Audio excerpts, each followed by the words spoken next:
That should be good. That should be good for the audio. Let's see.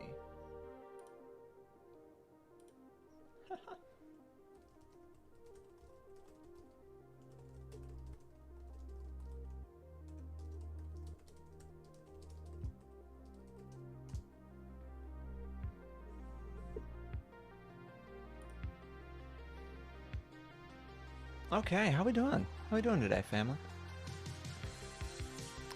I said I would do a writing development stream over the weekend, and here we are. We have arrived. This is the stream. This is the writing development stream that we'll be doing over the weekend.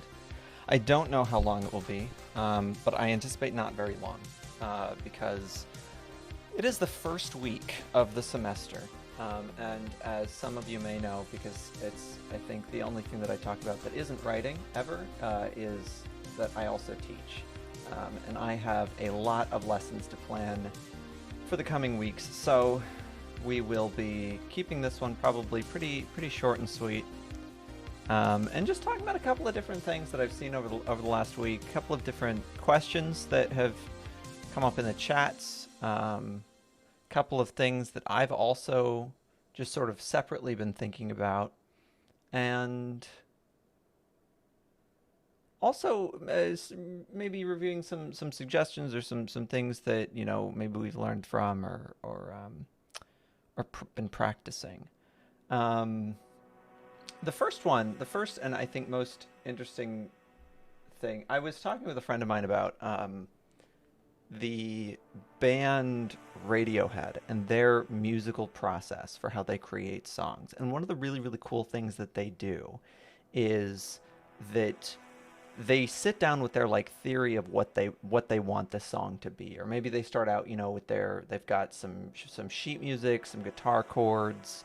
They probably, you know, they come together and they have some probably separate ideas about what they want the song to encapsulate, the theme of it. And as they start doing their recording sessions, they find that there are like things that, the little artifacts that come up, ways that the nuance of how they play a chord, or a new chord that gets added in, or a new guitar line, or, you know, whatever it is. And these little artifacts come up. And then around that, they make the song. And so you get this song that comes in. It starts out with sort of this like distilled feeling they were going from just like one thing. And they sort of layer on more and more layers of features for what they want the song to include. And as these layers get added, the song builds in complexity and depth, and sort of the breadth of its feeling. It gets wider. It gets like deeper. And during that process, they're also refining the old chords. So they go back and they refine some of their, revise some of the sheet music. Oh, we'll cut out, you know, we don't need this part. We can include this, or we can deepen this, or whatever. So they have this highly recursive process for how they develop these songs. And by the end of it, what they end up with is only barely recognizable from what they started with. And the important thing is those layers, that they keep layering and layering and layering and going back and revising and cutting and layering another thing on top of it. When you listen to the song, their songs have, layered is a really good like word for it, because it almost feels like there are a lot of different songs that sort of got combined into this one song. And you're trying to follow this thread of emotions through like each of those layers. And it ends up creating a feeling of depth to all of these songs.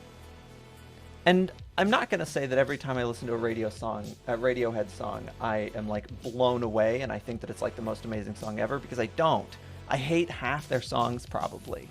But I can immediately tell all of the effort and time and work that was put into those songs. And a lot of them are truly beautiful, even when I don't like them or immediately connect with them.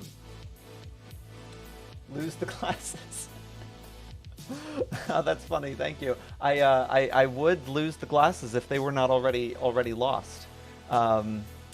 Yeah, so I mean, I anticipated this. I anticipated this so much that I put in my contact lenses before the stream. I would take those out if that wouldn't require a lot more planning and hand washing, and that's funny. But yes, they're off.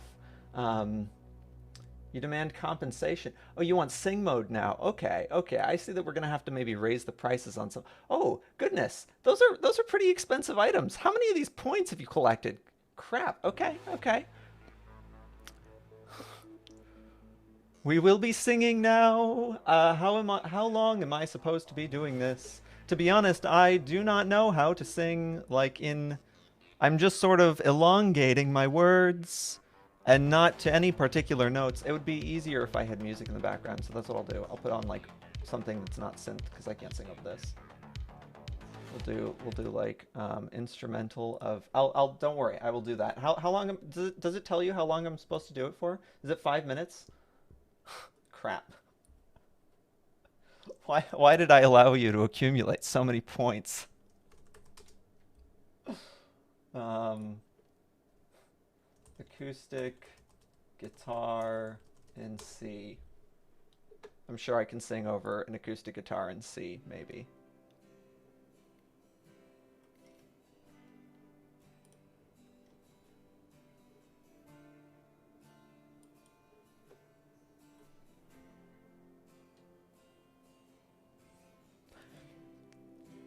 Maybe I can sing in C. I don't think I'm singing in C. I don't know what note this is, but I'm singing it for raving. I'm glad you're having fun.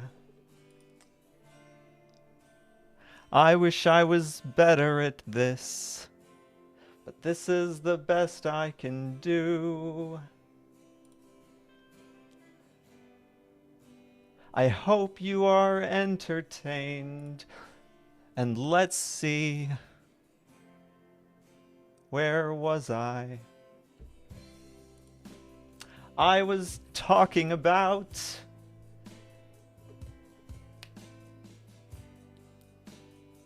something. But now my mind is only occupied with thoughts of singing. This feels pretty easy to sing along to, actually. I don't know if I'm doing it well, just to be clear. That's not me. I was not making a claim that I could do this well, but I was saying that it's not very hard to sing to this. It's sort of simple. He keeps the notes there. They're still notes.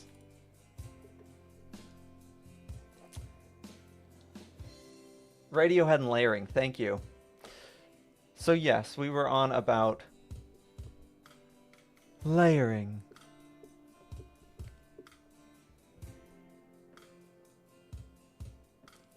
About the art of layering, there can be said many things.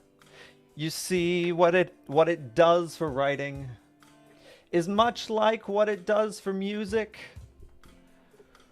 When it comes to music, the song comes together. It comes together in many forms, and on each of these forms is a layer, and each one of these layers a song. And that song, it speaks to you in many ways.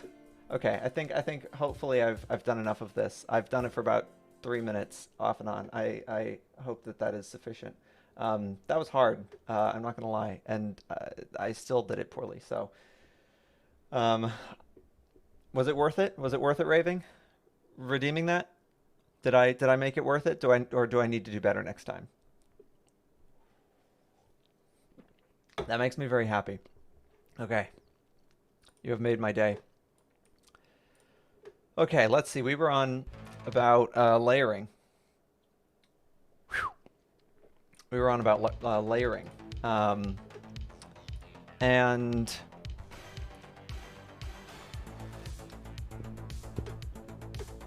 one of the really interesting things that happens with this, like, so when it comes to that kind of songwriting, right? When you have songwriting that's based on this process of this sort of recursive layering that develops over time, where each one of these littler parts of a song ends up contributing to the broader song itself. You listen to that piece of music and you can hear out the individual, instruments or the individual parts of those songs or whatever and where they were going. It almost feels like when you're listening to a Radiohead song, you're listening to many songs at once and you're almost able to sort of pick your own adventure as to where you want to go. That's part of what makes their music so compelling.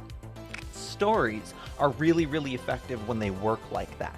You want your story to have layers to it. And those layers are going to be composed of course, the normal things that we talk about with storytelling when it comes to theme and character development and exposition and setting. All of these little things that we want to be developing in story, we have to be thinking about them as layers. They are layers of the broader story itself. They are the parts of the story that the reader can engage with in that choose your own adventure way. When readers approach Harry Potter, for instance, they're approaching it and they see the setting as something independently they want to be engaging with. People want to go to Hogwarts, as much as obviously it's a terrible school that like you would literally die at, as there are constant existential threats not only to the school but to all of its students. It's a terrible school. Don't go to Hogwarts if you're accepted. Oh my goodness, you'll die. But the good news about, they literally had the death of a student. Cedric Diggory died in Hogwarts and like the school wasn't shut down. That's like, whew, that is they are pulling some political strings there. That is not kosher. That's corrupt. But the point being that when it comes to these layers, you have these independent layers that people want to engage with. People sometimes only want to engage with the character development. When I watch Breaking Bad, I definitely do not want to go to the setting. The setting looks like a hellhole. It's Albuquerque, by the way. And Albuquerque, I think, is supposed to be pretty. I've only driven through it, and I've been told that it's pretty. I have not experienced it myself. I'm assuming it wasn't pretty when I drove through it. I hope it wasn't. But people generally, they want to engage with these different things, and you have to create a story where people can engage at whatever level they want to. In Breaking Bad, I want to engage in the character development with Walter White and with Jesse Pinkman. With Harry Potter, I want to engage with the setting, and I want to see the castles and the magic, and with the Hunger Games, I want to engage in the political narrative, right? That they sort of rope you into that political narrative where you're watching the revolution happen in real time and you're seeing all of these decisions the characters make have real consequence for other people's lives. So it's engaging, right? And we also want to engage with the action in something like the Hunger Games. That survival aspect, the competition aspect, the sports-like aspect, all of it is very like, they get us as the audience riled up for the Hunger Games, and we kind of like want to experience it ourselves, like not in it, we just would like to watch it. And do not lie to me, if the Hunger Games was on television, you absolutely would watch it. I know you would, because 99% of people would, and it would be terrible and it would be cruel and nobody would want to endorse that. But at the same time, nobody is going to turn that off. And I know, because people watch the Olympics, people watch soccer, people watch, or football as it's called everywhere else.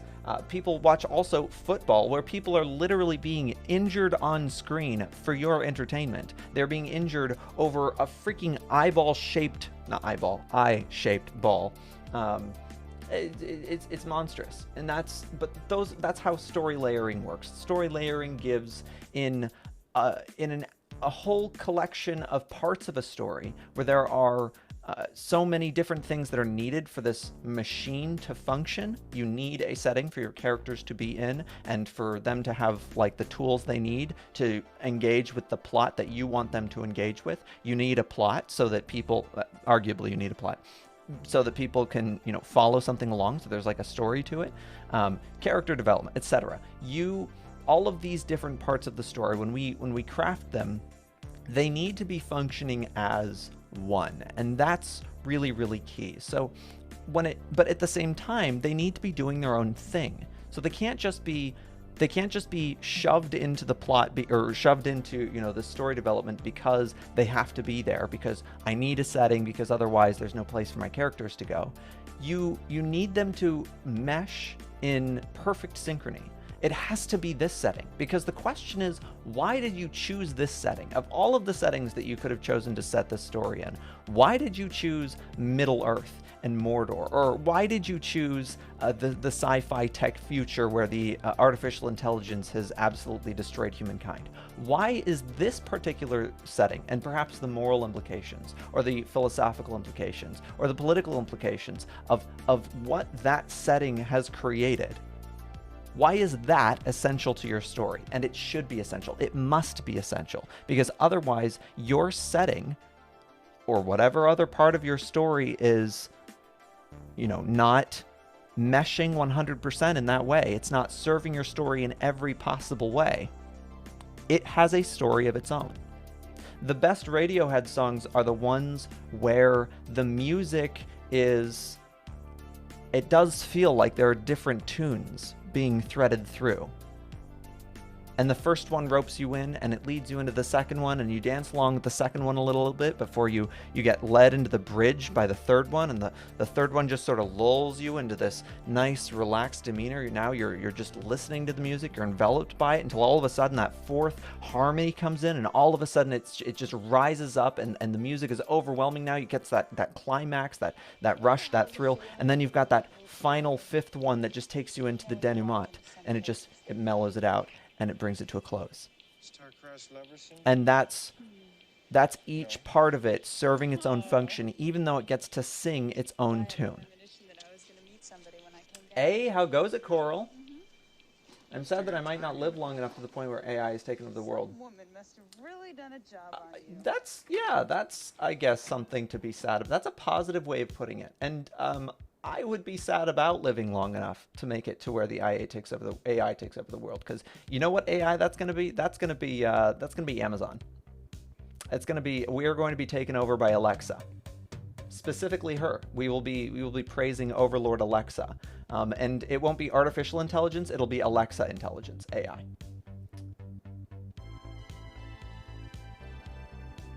NRG. Why do I know NRG? What am I blanking on here? It's not immediately NRG band. That's what I'm gonna. Wait, no, that's not. Mini hard NR. Wait, NRG as in like, are they a? Do I have this right? Am I looking at the right people? If I look up NRG band, I get they're from Kosovo? That can't be right. Non-stop track-to-track mixes. Oh, nice. Oh, okay, yeah. Yeah, exactly. You need, yeah. Your book should have that kind of synchrony to it. So, layering. That's I think the best way to think about it. As I was working on, so I worked for a long time to try to become at one with my own writing process. There are a couple of things that I found over the years that I just absolutely was unable to change. Are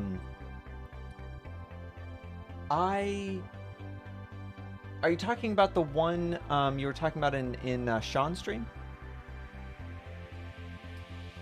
Or was that a comic, or was that not a comic?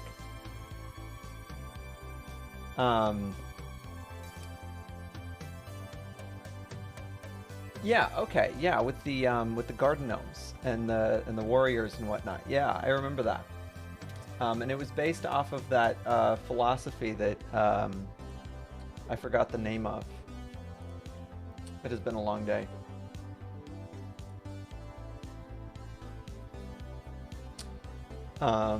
Permaculture, exactly, permaculture.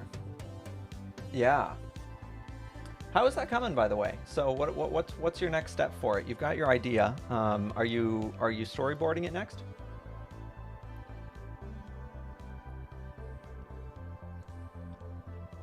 So Raving, you're working on your setting, and I'm curious. I'm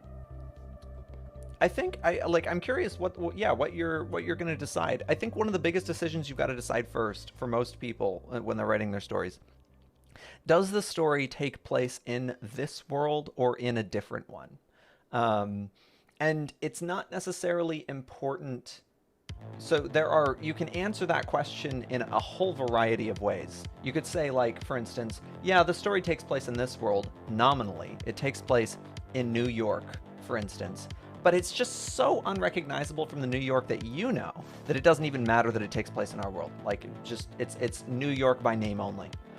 But you can also do the opposite of that, where you can have an alternate world where it takes place in, the capital city of the galactic Connecticut, and but I mean it's more or less the same as like New York. So like it's nominally a different world, but it's the same world, and you get different effects with that. One of the important things you want to be thinking about when it comes time for making that decision between do I want it set in a different world or do I want it set in this world is what's the point of what is the because there's utility to each of those decisions. But what's the point if I set it in an alternate world?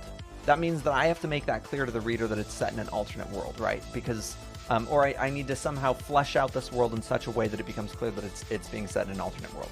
And the effort that it may take to do that in a story may just not be worth it 99% of the time if you're not just sort of writing, if that's not something essential to the story. For instance, for me as a fantasy author, it is somewhat essential to the story that it takes place in another world, because there's cultural ramifications and developmental ramifications, historical, etc., that like it could not have taken place in this world. I couldn't have just set it in South America like 1,000 years ago and been done. So when it comes to deciding for your own world, and I think with sci-fi you've got sort of a bigger task ahead of you, because in sci-fi there's less reason to be bound to any one decision. Fantasy usually kind of pushes you toward the alternate world, unless you're writing contemporary or urban fantasy, but in the case of sci-fi, what's the message you want to send? Do you want to send this is the message of our corporate post-apocalyptic future, or do you want to send that this is don't even worry about those kinds of political and whatnot ramifications. It's not even set in our world, just forget it. Forget all of the fact that Amazon is creepy. A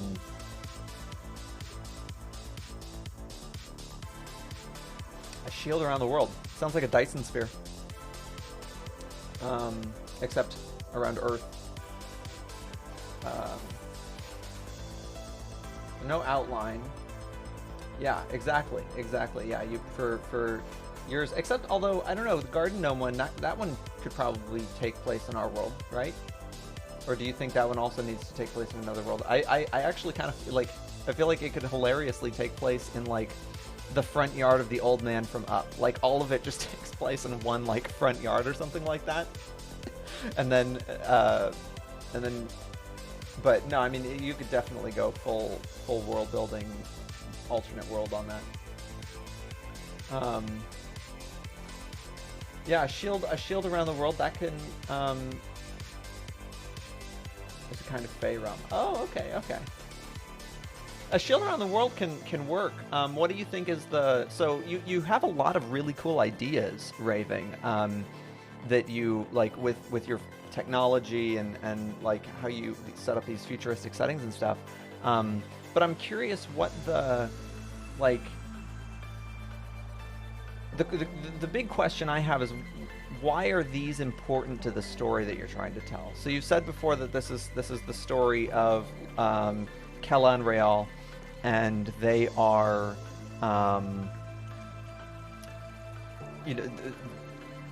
they're the focal point of the story. So the more technology and stuff that we add into this, the more it seems like they're maybe not the focal point of the story. And you have to do one of two things. Either one, answer the question, what is the real focal point?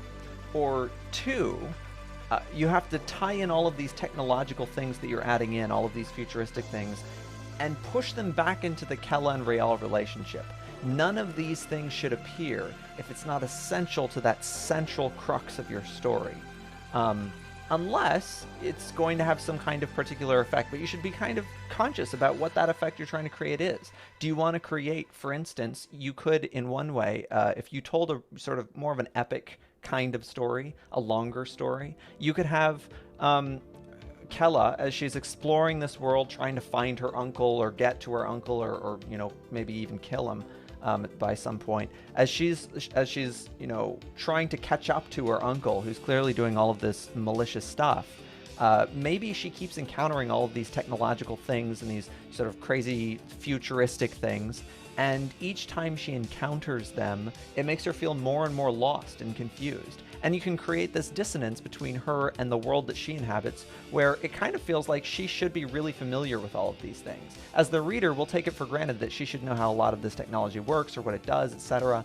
And at the same time, it'll have an effect on the reader that, oh, if she doesn't know what's going on as much, and I also don't know what's going on, and it starts feeling more and more above her head, she can start feeling like, sort of she's descending into the Alice in Wonderland problem. Got that from Marvel, but you want to do your own take on it? She's really good with tech, though. Okay, excellent. Yeah, she's really good with tech, then. Then we run into that problem, or that question of, what is all of this technology like doing in our story? What's the function of it? Does it have a purpose, or is it pushing us along in the way that we need it to? I come up with a lot of fun developments in my own story when I'm writing, and ideas that I really like. I always say my like number one, if I had like a slogan to impress on you, it is reject the third, because I like to say that every third idea that you have, that any writer has, is garbage. The third idea is always garbage. You should cut 33% of all of your ideas always. 2 out of 3 of them are good, and the third one is the bad one. You don't always know which idea is the third one, although sometimes it is the third one that came along, so sometimes it's chronological, but that's not necessarily always going to be the case. But the third idea is the one that you think is really intriguing, and it's really cool, and it's sparkly, and it's new, but at the same time, you know it has nothing to do with what you're working on. That's the third idea, and it needs to be cut. Because if you see this sparkly, shiny thing and you don't immediately know how it connects to your story, that means you're going to have to force it to connect to your story. And it's not going to connect well. It will be obvious that it's bad. Case in point, I was writing a scene recently with my main character's name is Avir, and she goes onto a boat with a fisher. And she goes onto the boat with the intention of killing this fisher. So they're out over the water, and she submerges the boat in water with magic, submerges the boat in water, and she's going to drown the fisher and kill her. And then she suddenly realizes that, oh, actually this fisher isn't who I thought they were. My bad, I'm not going to kill her. Now, in my original conception for how I was plotting this scene, there are orcas that are swimming quite a distance away. And I wanted there to be this kind of like psychedelic-ish sequence where Avir is under the water and she sees the shadows of the orcas passing, and it's just this moment of intense, like, feeling how small she is and feeling how vast, and orcas, of course, they're whales, they're giant, and they've already got like the black and white design. They're creepy. They're going to be creepy underwater. So I just kind of wanted this creepy underwater, dark, shadowy and a little bit like psychedelic magical scene as she's going under this sinking boat that just instantaneously sank, and there are these massive swimming orcas. That was the third idea, though. That was the third idea. As I was writing the scene, I was like, wait a minute, what purpose are these orcas serving? Yes, it sounds cool. Yes, it sounds like it would be like, but it's almost like inserting a Chekhov's gun and doing nothing with it, because the readers don't even get the satisfaction of like, oh, are the orcas going to come back and attack or something like that, right? And I'm all for aestheticism. I'm all for when we want to insert something that just looks cool, or it just does something cool, or it just seems cool. Always, especially if it turns out beautiful. But if you can't answer to yourself, what is this doing here, and get like an immediate sense of like, and it has to be that whole idea. It can't just be the, you can tell the difference between when you're making excuses for something and when you genuinely believe it, when you genuinely believe that it's good or that it's solid or that it belongs there. And learning to trust that feeling, that was the single biggest thing that pushed my writing to be better was when I could tell the difference between those genuine ideas that were good, that belonged there, and the ones that I had mixed feelings or just sort of partial support for, or just I wasn't as sure about. When I wasn't sure about those ideas, that was when I would sit down and I would for hours and hours and hours try to write about them or to try to put them to the page or try to fix them into the story, and it would never go anywhere. And I would have to rewrite the same scene 14 times in 2 weeks and have nothing to show for it until finally in the end when I cut it and I was able to write the scene. Suddenly, bam, all the ideas are there. You need to have that sense of completion, that sense of when you know the idea is good enough, when it fits with the story that you're trying to tell, and when it doesn't, when it either needs more work, and I never forget these ideas. So the orca idea, I've taken it, I've written it down. It's on the plate for maybe in the future if there's another scene where this can become relevant, but it just wasn't there for this one. And so that I keep all of those kinds of ideas. I world build things that I know I'm never going to use. Just like, here's the history of their religion or whatever, and here's the truth of how this like religious figure came about and why they're famous. But also here's the myth of what this religious figure did. All of that kind of stuff always write down because I think it's fantastic to have for the world building. But it doesn't always need to end up in the story. And in fact, your story, 10% of the world building that I do actually ends up in the story. And I think that's probably a fairly healthy ratio. And maybe I would like there to be a little bit more, but I think for the most part, it's best when I have that sense of density that I always have more that I can pull from and I'm never exhausted. I will never exhaust the world building because I shouldn't be able to. If it's a real world, if all of it is fully fleshed out and really there, and it's something that I want people to be able to feel and touch and like look into as though it's real, then there should be too much for them to possibly consume in any of the stories I tell. I recently took out a bunch of stuff from my story. So tell me about it. What did you take out?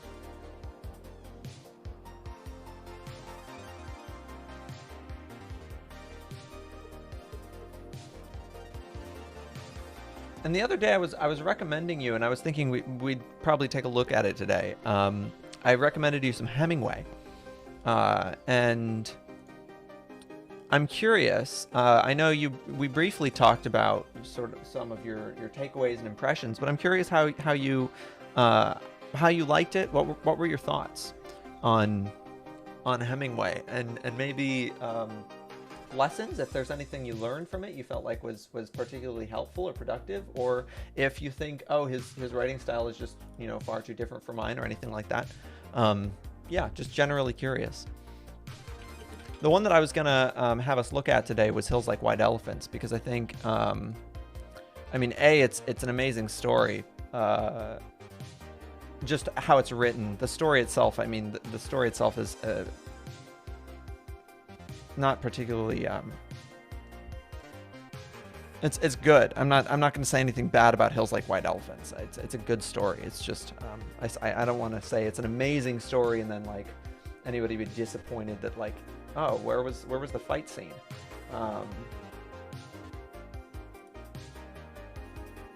Really like the way the woman spoke. She seemed very classy. Yeah. So one of the things that I want to show you about Hills Like White Elephants, I think Hills Like White Elephants is really, really cool for this, because I was talking to you the other day about how you can read things in multiple ways, and your dialogue should be constructed in such a way that people can sort of impart onto the characters the tones that they will in the most natural way possible, and that's going to create that sense of it feeling real. And so I wanted to like touch on that today with Hills Like White Elephants. So let's jump into it. We'll switch. Where am I? This one doesn't have... Oh, it does have me, but I forgot. I have to... Let's fix that.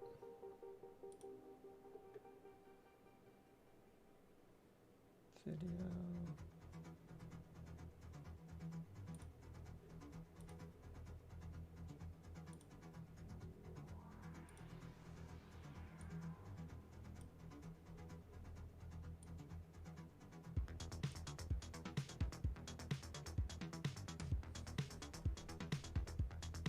So I looked into comic release patterns, and apparently the issue is 22 pages, and the average volume is 5 to 6 issues. So if we think of the issues as episodes and the volumes as seasons, it's a good way to use Rhea's layer theory. Oh, oh, that has a nice the A sound. It rhymes almost. Rhea's layer. That sounds. Oh, that's nice. I like that.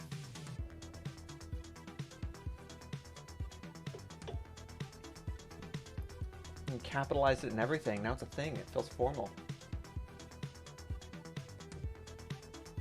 How have you been, by the way, Coral? It's good to see you. Hope you're having a good weekend. I believe you guys are a day ahead of us, if I'm not mistaken. It is tomorrow, today, for you. That's crazy. Has the world ended yet? I took this out.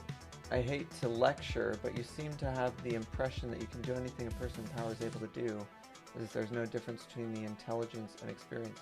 Oh, I thought you were just like, oh my god.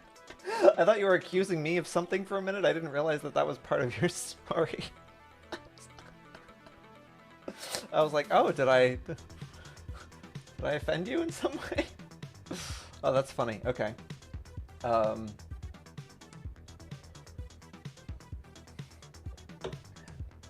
Let me reread that now. Check this out. You seem to have the impression that you can do it. Oh, okay, okay. Now, is that something that, if I remember correctly, that's something that Rael says to Kella, right? In his lecture?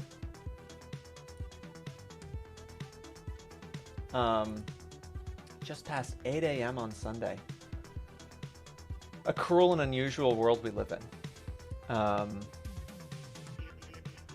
Mornings.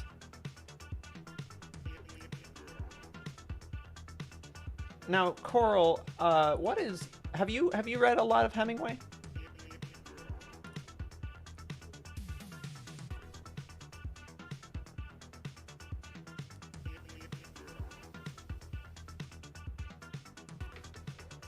None. Wow. That is a treat.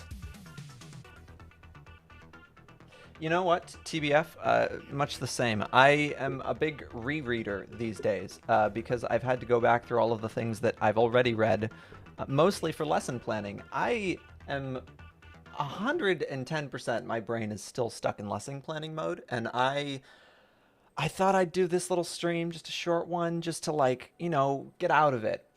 Hells Like White Elephants is 4 pages. I've got an hour or so that I can throw around, and we'll just try to try to get the brain a little bit more malleable, because it has been so stiff lately. It has been like stone inside of a skull. I am fatigued. I am tired and fatigued. But enough about me. So, Ernest Hemingway, of course, if you are unfamiliar with Ernest Hemingway, he did not live until the year 4961.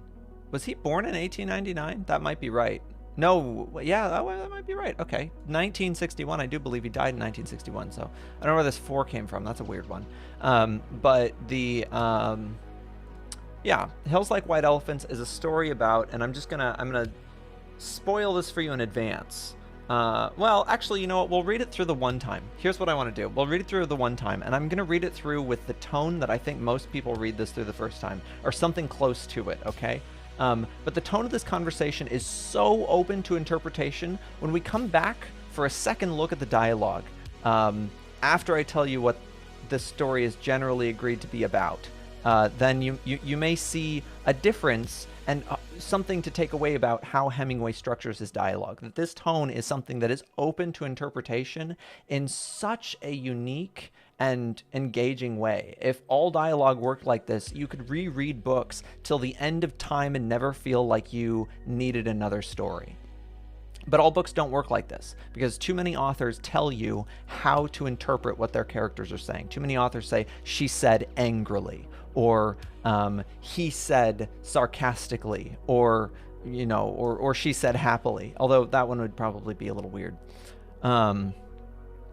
Okay, here we are. Ernest Hemingway, Hills Like White Elephants. Oh, also just normal caveats about authors from back then, and pretty much from any time. Authors are generally, of course, rich and privileged people. That tends to be the case. People who are published usually are published due to some virtue of their privilege or their wealth or their free time. Writing a book is difficult, takes a lot of time. It's not something that people who work 3 jobs are usually able to do. So just normal caveat, Ernest Hemingway. Now, he was also a veteran of, I believe, World War I or something. Maybe not one. No, maybe one. I don't know. One or two or something like that. He's one of the old ones, and he also was a journalist, which is why his writing often takes on this sort of bland tone. He describes things very neutrally and factually, and he does that on purpose, but it sort of, it has a particular effect. We'll talk about that. Rose disguises her father and feels the need to lecture about something after happened.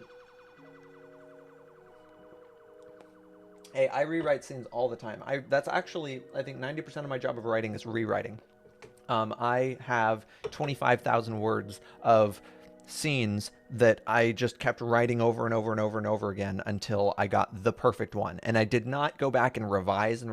No, I deleted the scene, rewrote it, deleted that one, rewrote it again, delete it, rewrote it from scratch. Because I just didn't want any of those old bad ideas carrying over into my new draft. But I'm a very eccentric writer. Hills Like White Elephants.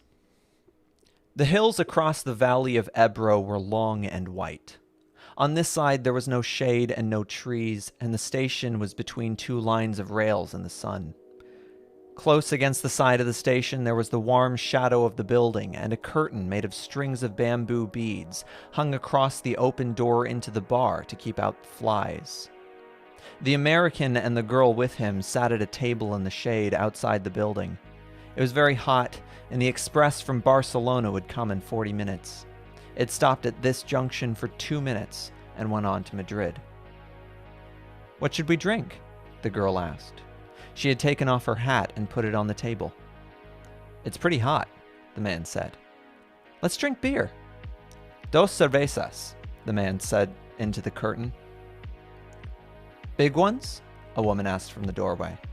"Yes, 2 big ones." The woman brought 2 glasses of beer and 2 felt pads.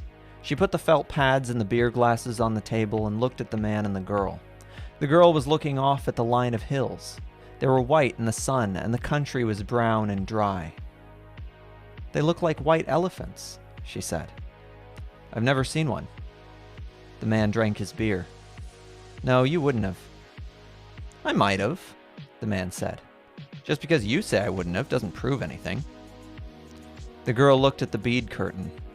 "They've painted something on it," she said. "What does it say?" "Anís del Toro. It's a drink.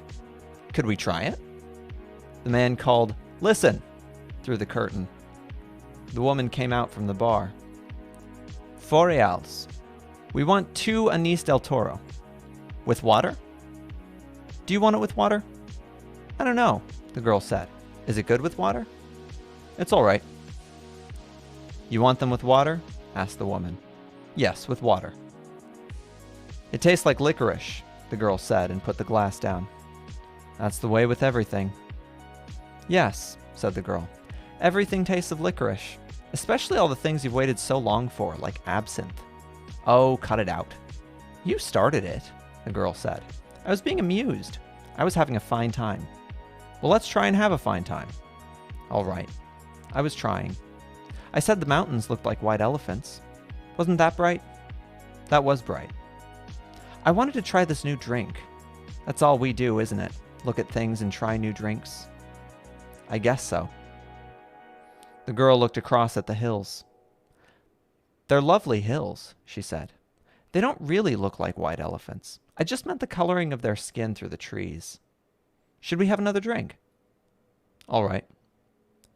The warm wind blew the bead curtain against the table. The beer's nice and cool, the man said. It's lovely, the girl said. It's really an awfully simple operation, Jig, the man said.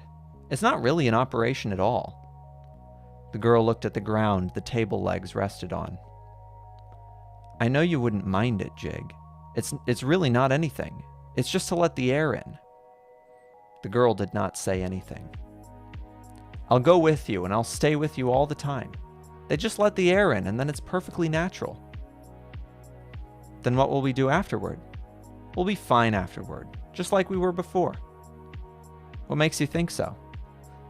That's the only thing that bothers us. It's the only thing that's made us unhappy. The girl looked at the bead curtain, put her hand out and took hold of 2 of the strings of beads. And you think then we'll be all right and happy? I know we will. You don't have to be afraid. I've known lots of people that have done it. So have I, said the girl. And afterward they were all so happy. Well, the man said, if you don't want to, then you don't have to.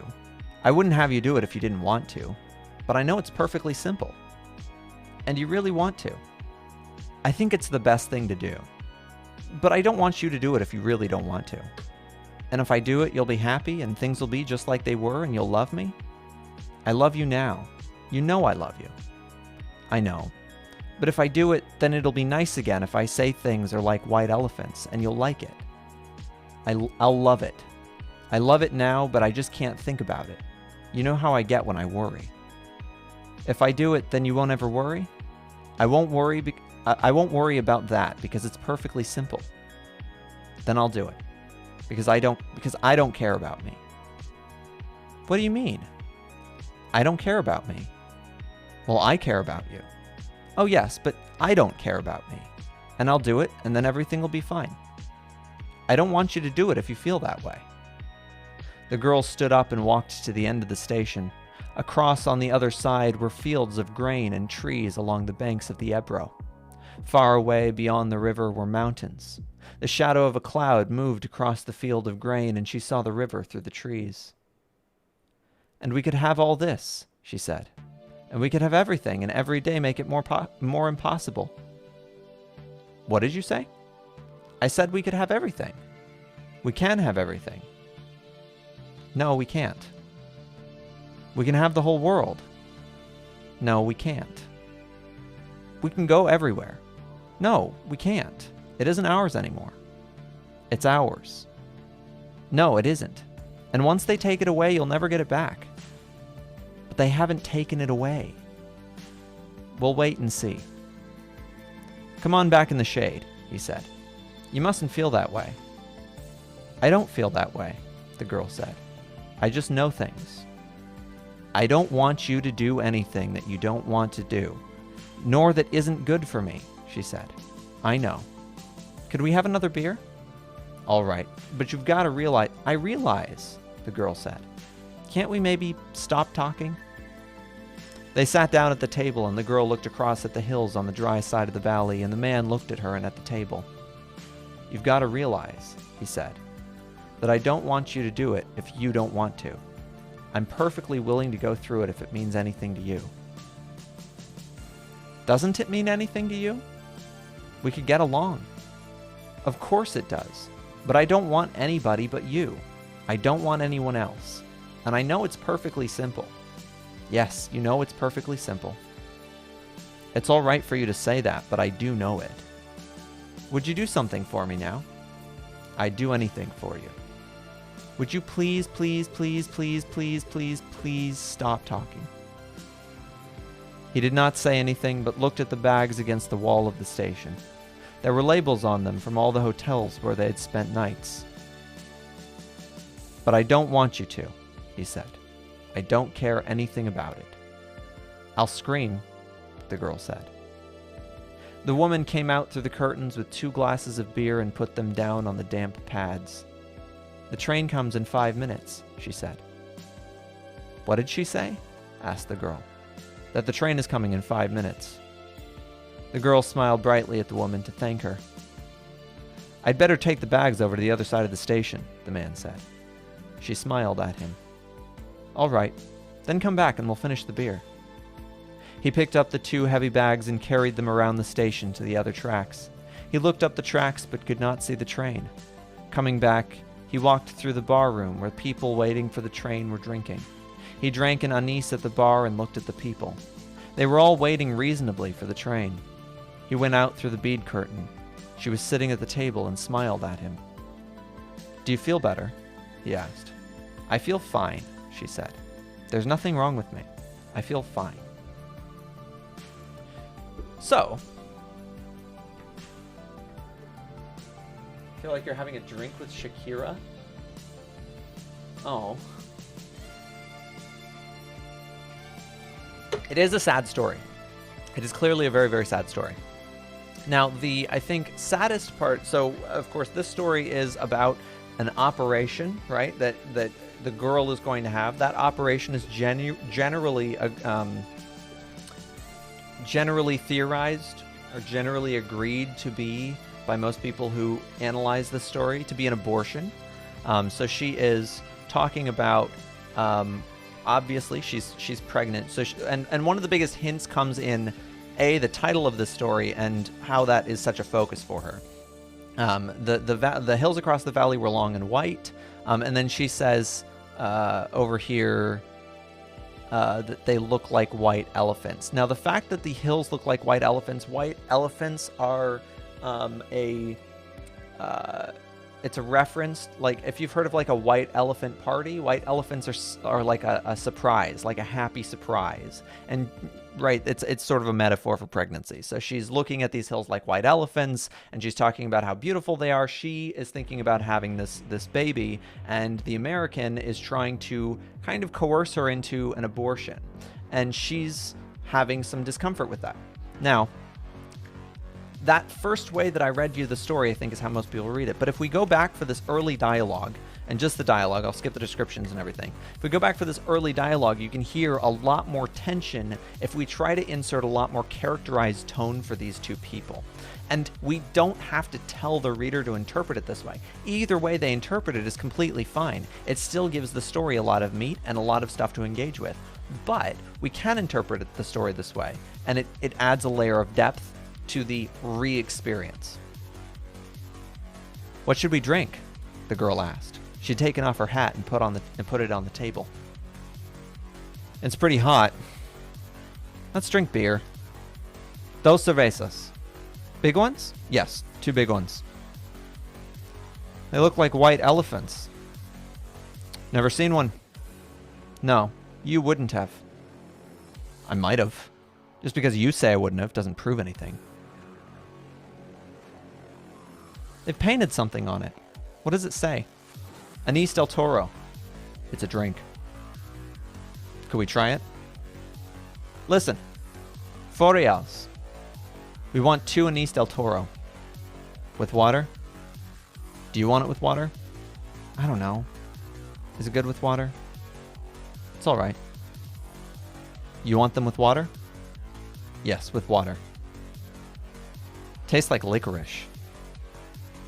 "That's the way with everything." "Yeah, everything tastes of licorice, especially all the things you've waited so long for, like absinthe." "Oh, cut it out. You started it. I was being amused. I was having a fine time." "Well, let's try and have a fine time." "All right, I was trying. I said the mountains looked like white elephants. Wasn't that bright?" "That was bright." "I wanted to try this new drink." "That's all we do, isn't it? Look at things and try new drinks?" "I guess so." You see that like tonal difference that we got there? We can shift the entire tone of this scene by understanding her as being sarcastic and him as being sort of like the upset, brooding man. Yep, hills like a belly.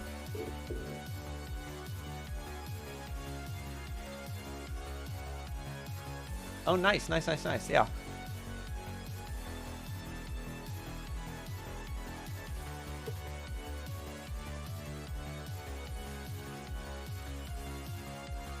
Yeah, whole thing changes. So, let's see. We'll skip down.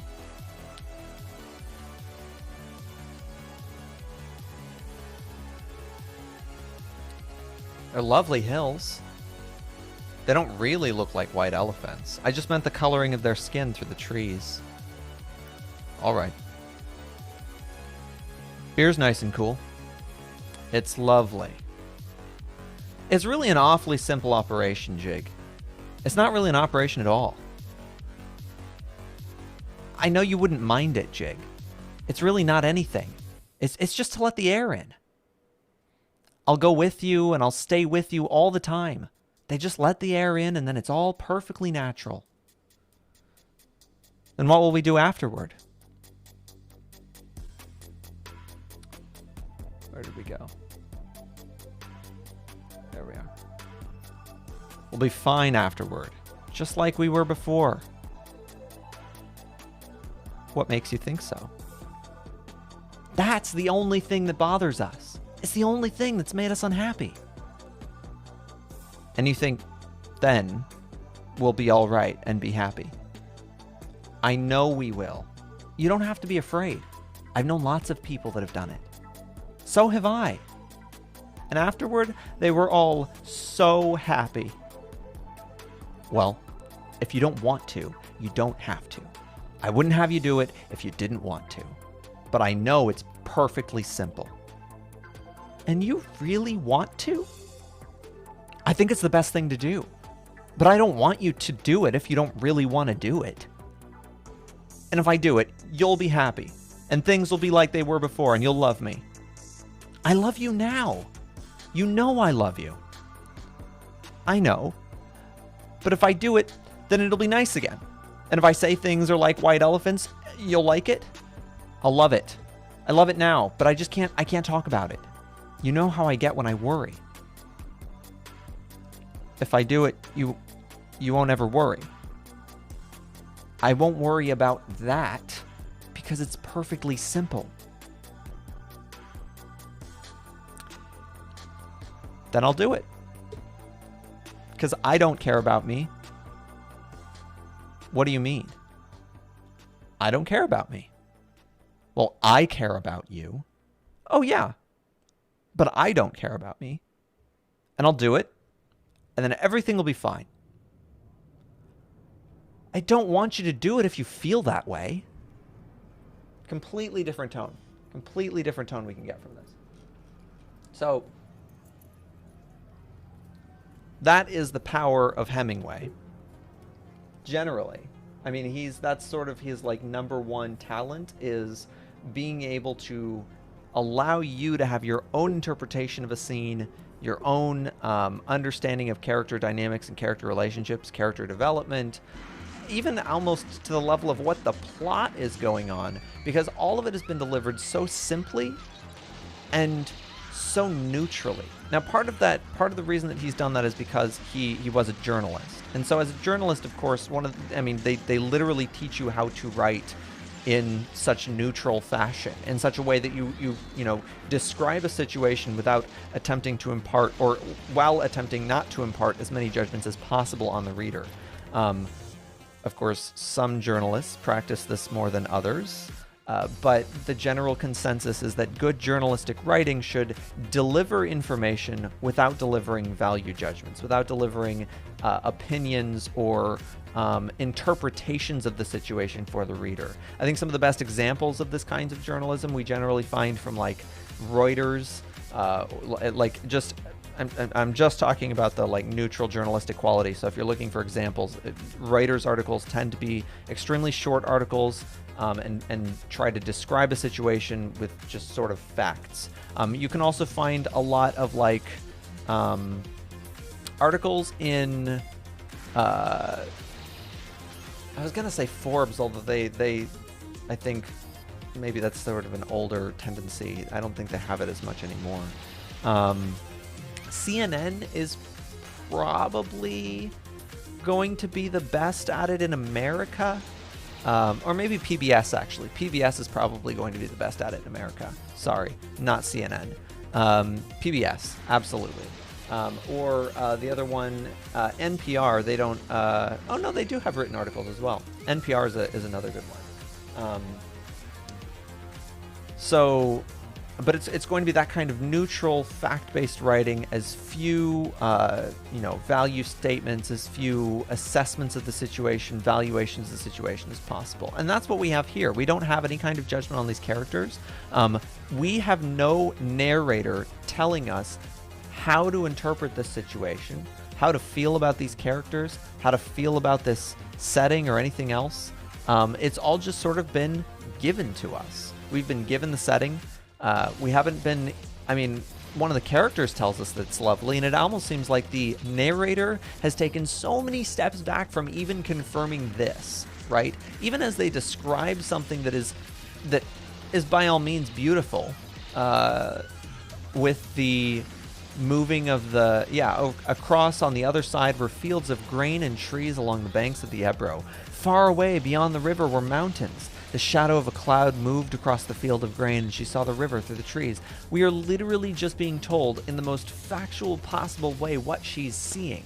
We know that she thinks it's beautiful, and yet it's almost like the narrator is taking extra steps away from the situation not to confirm either of their perspectives. And that's really, really cool in this story. It's really cool that Hemingway is able to do that. Now, that was done for a particular effect, right? We are given this effect that we're staring into this conversation, and the only thing that's going to influence how we side with a character or who we sympathize more with is because we have no reasons to think, because of anything the narrator says, poorly of the American, right? He's not telling us that this is... he hasn't described him at all, so we don't know if this is, is this like a courageous and heroic American, or is this like a gluttonous and presumptuous American? Is this the kind of person is this the kind of businessman American who thinks they can, walk in a place and own everything? Or is this the kind of like, war-torn hero who's coming home from Europe? We could be dealing with either of those kinds of Americans. And the only way that what kind of American to picture is going to be based off of how you want to imagine this guy. He is letting the only lens that will affect this story is the one you came in with from your own experience. That's phenomenal. That's a really cool storytelling technique.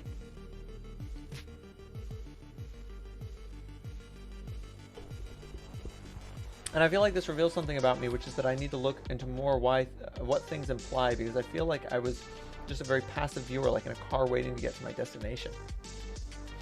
What do you mean, a passive viewer? Like a passive viewer in your story? Like, do you feel like as the author of the story that you're just sort of like a passenger to everything that's happening there, and you're not, or did you mean viewer in a different way? I think I've been there before. I've definitely, as I've written stories in third person especially, I encounter this kind of difficulty that I write a story in third person and I feel like I must know who the narrator is. I must know what lens they're seeing the story through. Because unless I can describe things as neutrally as this, unless I can do the exact Hemingway technique of I'm only going to describe the facts as I see them, and a whole book of this would be really, really bland. The hills across the valley of the Ebro were long and white. That's the most you can tell me about them? If this were a whole book, I'd be sitting here like describe this. Like, give me something to see and feel. I can't read a whole book of two characters interacting like this. The whole it puts so much work on the reader now that they have to, as a short story, this works, right? This works really, really well as a short story because the amount of work, it's 4 pages, so the amount of work the reader has to do in interpreting the situation as they're going, it's going to take them, they're only doing it for 4 pages. It's not going to be the significant mental strain that's going to be lording over them for hours or days or weeks or months or however long it takes somebody to finish a book. In one story, you can do that in not even an hour. I think I read it in 15 minutes. It's very short. But as a book, it would be undoable, or it would be something that I would not advise anybody embark on doing. You want to have a lens in the way that you're interpreting the story. For instance, in the lens in Harry Potter, the lens is really sympathetic to Harry. And it's really sympathetic to the way Harry sees the world, to a point that it's sympathetic to his point of view without critique, without criticism. Harry makes no effort to end the enslavement of the house elves beyond freeing Dobby. He frees Dobby. Oh, wait, I think he did, maybe he did, like, try to free more of them or whatever. But the point is, that's still an institution that's occurring. It wasn't just one house. Like, house elves are a thing, like, in a lot of places in Harry Potter. He did nothing for the rest of the house elves. So even if he saved, let's say he saved, I'll just be super, super generous and just assume he saved 100 house elves. He still did nothing for the thousands or possibly millions of other house elves that are still enslaved and nothing has happened. And that is really problematic, because you would think that if he really cares about this, like if he has any kind of moral backbone, one of the first things that would outrage him is hearing about house elf slavery. And you'd think that by the time he graduates Hogwarts, he's probably going to go into the Ministry of Magic with some kind of political agenda to end that slavery, right? You'd think that he has some kind of like moral backbone, that he wants to like accomplish something and go on and do more good in the world, or we'd at least get some kind of character who is like that. And Harry might, you know, maybe it's not his personal mission to end the house elf slavery, but some other characters, they're really, really passionate about it, and Harry is like, he bonds with them over this, right? We don't get that. The lens is told through Harry's perspective, and the problem is that Harry has kind of a problematic perspective. He takes a lot of his world for granted, and when he encounters house elves as like a form of slavery, he's just like, oh, okay, that's a feature. That makes sense. But bad, I don't want Dobby to be enslaved, but the rest of you can stay. That's fine. Right? He doesn't care. He doesn't seem to elicit any kind of emotional reaction, any kind of moral judgment, no impetus from him toward ending the house elf slavery as just an institution. And I'm not saying that every single character in your book has to, or like the main characters in your book always have to have some kind of like, you know, big social justice cause or something that they want to take up to fix their world with. But it tends to be the case that most people have a pet issue. It tends to be the case that most people really, really care about some feature of the world that they would like to change. And usually relates to their own personal identity. What's the other problem with Harry? His personal identity is being a straight white male. Now, again, totally fine to have a main character in a story who is a straight white male. There's nothing wrong with that perspective. There is something wrong when you are uncritical of the lens that that perspective is likely to produce. And the same can be said for anybody else as well. So it's not just straight white male characters, straight white female, or like a person can be bisexual, brown, and what was the other one? Transgender. There we go. And still, still have a lens that has a problematic viewpoint in some way, right? We do not have to have a main character from an infallible identity in order to create a lens that will have problems. All lenses have problems. Human beings are problematic creatures. We are limited in our very specific way of seeing the world. We are not capable of sharing that with anybody else outside of just verbal communication, and that is an extremely messy process. So no matter what, your characters have problematic lenses with the way that they see the world. And the question is, as an author, how are you going to address that? You want to address that in the narrative by making that clear to the reader. Here is where their blind spots are. And when they see that, when they see your character fail at something, and you're the narrator narrating that, you can narrate that with a kind of sense of judgment. You can imply judgment without necessarily having to tell your reader how to feel about it. But you can imply the judgment in a way that, you express Kella's inner emotion at that point, that she felt pretty stupid for this, or she felt really bad for it, or, she looked around and saw everybody was in awe. They were guffawed at seeing her having done this. And you get that sense of moral judgment from all of these other people that are staring at her.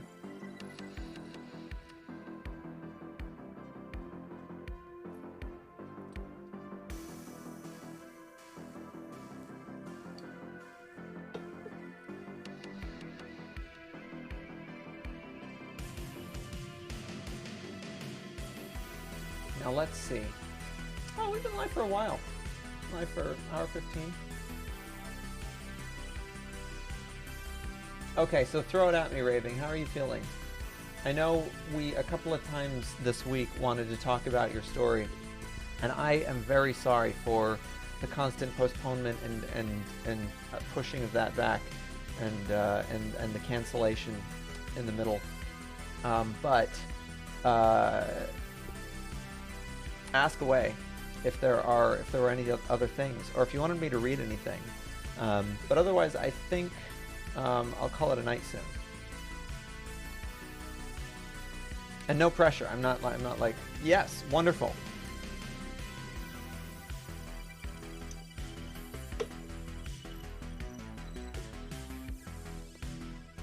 Throw at me, Holmes.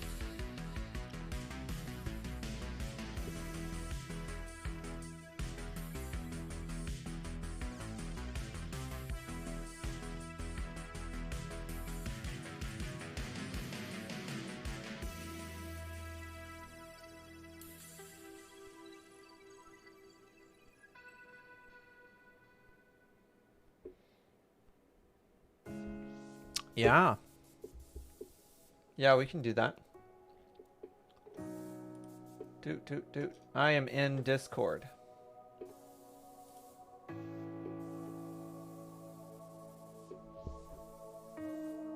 Now, the document I am not on.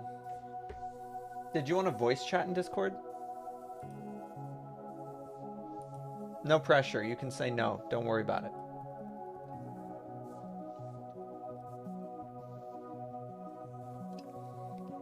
Oh, okay, cool. Wonderful.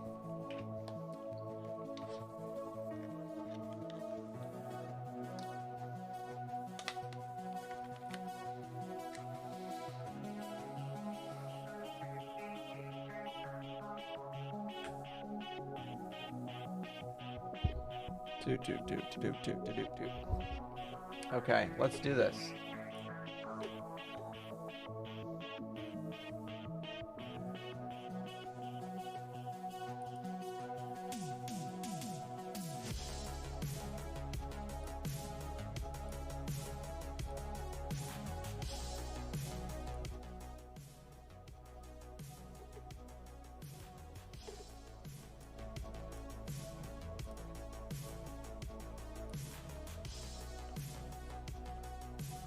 Oh wait, actually, maybe I'll just jump into the lobby over here. There we go.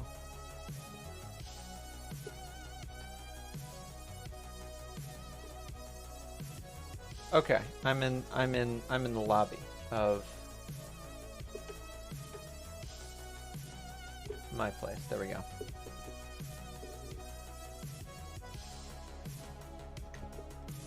And if you can resend me the link to your doc.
Oh, no worries.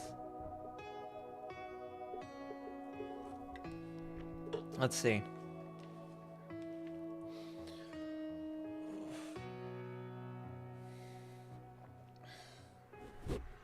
And we will jump over here. Yeah, why not? Let's do it. Woot woot.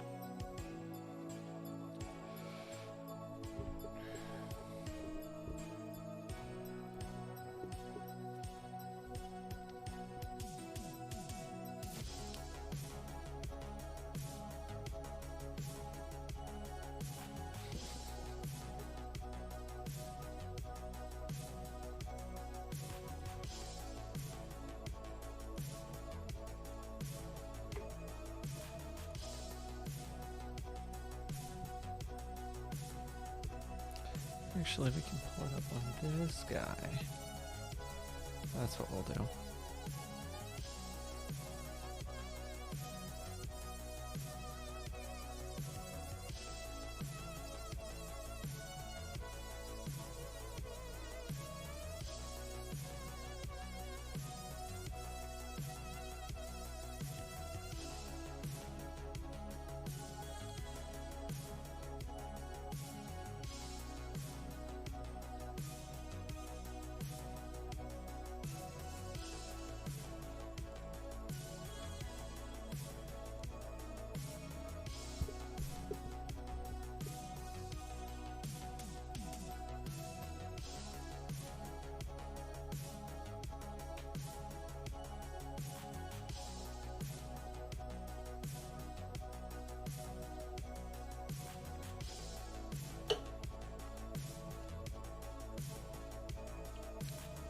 Oh, there we go. Sorry. Okay, wonderful. Here we are. Can you hear me? Hello? There we go. I can hear you. You can hear me? Wait, maybe not. Yeah, No, you're pretty. I can hear you. You're pretty quiet for some reason. Let me fix that by turning the music down. Okay. How about now? I can wait. Is it? Can you can hear me now? I can hear you, but you're very quiet. Do you have any Oh. way of turning your mic up? Wait, one sec.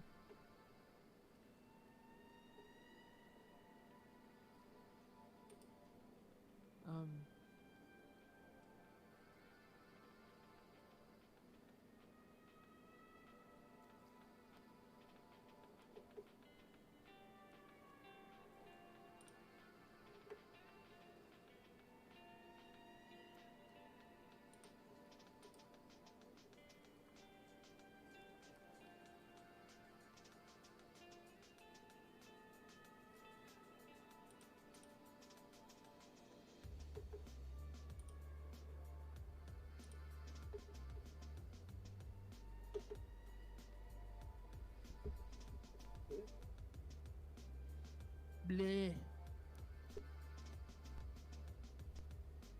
Bleh? Yes, bleh. I am finding all the things. Oh no. Okay. My volume is at 100%. Oh, I have no idea what's going on. Hello? I am here, but you are still quite quiet. Is there anything you can do with your mic? Turn it up, or?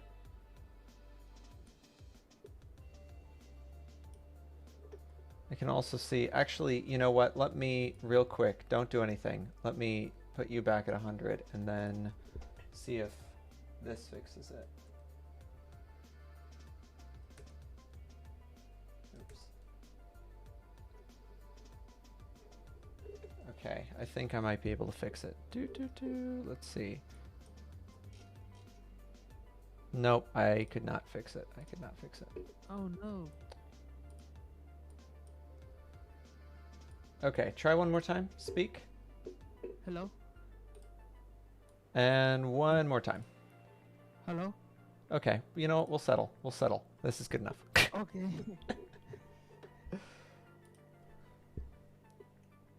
Okay. So I highlighted the parts where I thought like needed some. Wait. I needed more time. Where am I? Okay. Okay, so you see where the part that says starts here? Yes. Okay, that's the part I edited and like put in a bunch of information about the father.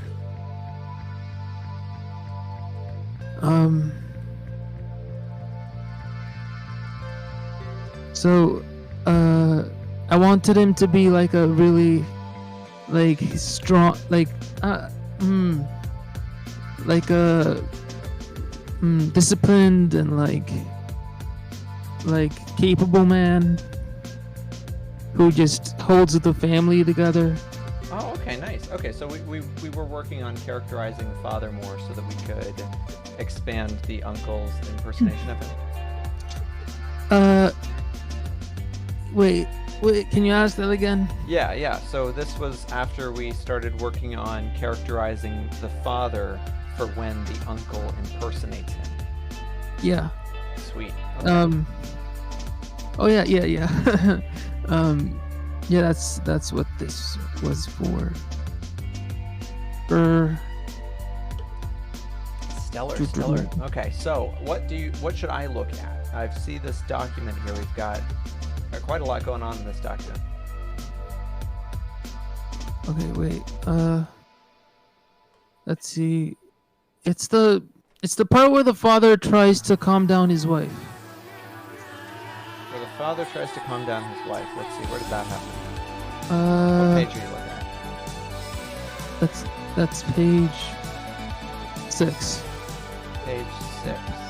And I'm gonna highlight that section where the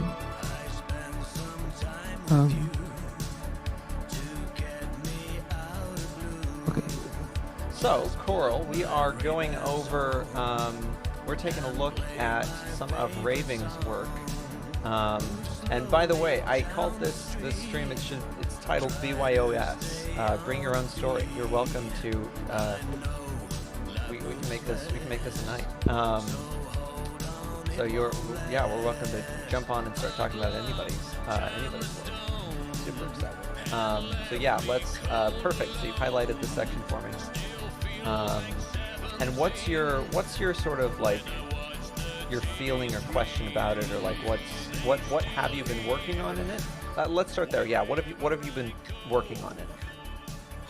I really want to reveal like how the father like treats people, mainly like his family.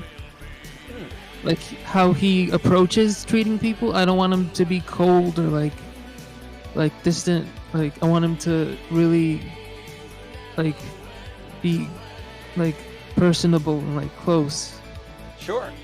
Yeah. Okay. So are we sort of hoping to check for that to see if we succeeded at that? Yeah. Perfect. Okay. Yeah. Let's take a look then. Do you mind if I show it on stream? I don't mind. Pop that open.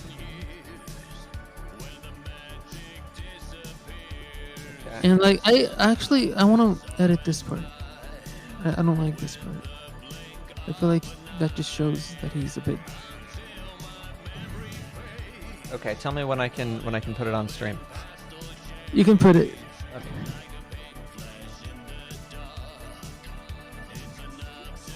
Here we are.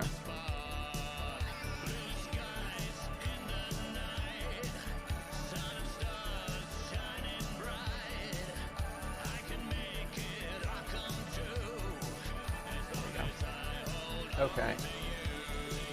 The part I put in bold, that's the part I want to edit. Because I feel like it's just, I mean, if he's the kind of person that knows how to treat people like when they're at their most sensitive, then I've had my share of panic attacks, and like I don't think that's usually something someone who's experienced would say. Okay, yeah, let's take a look at it. So, these two people talking, give me the quick, what are their names and relationship? Their names are Kella, that's the niece of, no. There's Kella, who's the daughter of the father, and there's Clarice, who's the wife. Okay, and the two people talking are Kella and Clarice? There's also Royd, who's the father. Royd is the father. So we've got Rayal and Royd. Those are brothers. Rayal is her uncle. Royd is her father. Kella being her. And Clarice is her mother. Yeah. Stellar. I'm gonna jump back just a little. Let's see. Where does the scene? The scene starts up here. So I'm gonna start where the scene starts. And the scene. Where does the scene end? It ends. I should have. Wait. 1 sec. There's a mosquito in this office. And it is going to. Oh, Mosquitoes love me for some reason. I think it's because I have O negative blood. They just they come right at me like my blood is made of sugar. So I just put in bold and highlighted the part where it and. Yeah, sweet. Let's do it. And that's page what's this page? It's page 7, like the start of page 7. And then it starts in page. You have me starting at page 5, right? Starts here. That's where I thought we would start. Yeah, I'm gonna highlight that. Perfect. Oh go. He was a gentle. He was a gentle man who you wouldn't expect to have such a firm handle on his life and the lives of others. But years in the military taught him the importance of discipline. He was what kept the family from falling apart, and I had to emulate that as best I could. Excellent, excellent. So yeah, we've got this. So you've done really well to tell the reader here that the uncle is impersonating the father, or he's impersonating somebody, and we're about to learn that that's the father. So that's whoever he's impersonating. Right, perfect, excellent delivery. I don't want to be a burden to you two anymore. At least let me do the dishes for you, sweetie. Now, who is this? It's Clarice. This is Clarice. Okay. This is a new scene, though, right? Yeah. Wait. Oh, no. This continues from the last scene. It actually started a bit earlier. Wait. Right? Wait.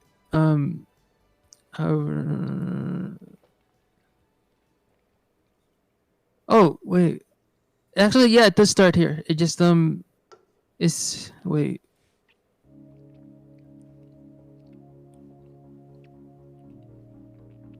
So my advice, if this is where the scene starts, where you have it starting, then I just recommend instead of she, just put Clarice here so that we know that Clarice is the one doing all of this. I thought it was Kella for a minute. Okay. I don't want to be a burden to you two anymore. At least let me do the dishes for you, sweetie. Clarice scuffled over to the sink and grabbed a plate. Her hands were trembling. Honey, no. Let me take you to your bed. I haven't completely updated your headband. You're to rest until I can complete the code. She ignored him. Oh, I can do a little washing without it. I'm not completely hopeless. Clarice managed to wash a few plates, but couldn't keep her hold on the kitchenware and dropped it. A plate smashed against the floor. She grabbed her hair. And this is, Clarice has dementia, right? Yeah. I'm so sorry. Wait, be careful, the floor's wet. Royd got up and tried to keep her from slipping. Clarice fell on the floor and got her hands cut by the pieces of ceramic plate that fell to the floor. Kella was frozen. Royd got his first aid kit. Honey, you'll be all right. Just a few scrapes is all. Don't panic. Dad, you worked at the med unit, right? Didn't they teach you how to interact with patients suffering from panic disorder? He gave Kella a stern look. Kella, I might not know much about panic disorder, but I know my wife. Royd turned to his wife. Clarice, here's something I know you'll never forget. How old are we now? Clarice looked into Royd's eyes and smiled. She looked back at her bloodied palms and answered with a tremble in her voice. 39. That's right. 39 years since I asked you to marry me. And Clarice, how do you like the weather on our day? She laughed and closed her eyes, taking in a deep breath. It made the grass smell good. She breathed out. And Clarissa, do you remember the words that came out of my mouth that day? What were they? I do. She breathed in again. You do? What were they? I'm curious. What words do you have the clearest memory of? Royd teased her and she gave him a chuckle. I do, she breathed out. I know you do. Royd winked at her. Royd finished with her bandages and carried her to her bed.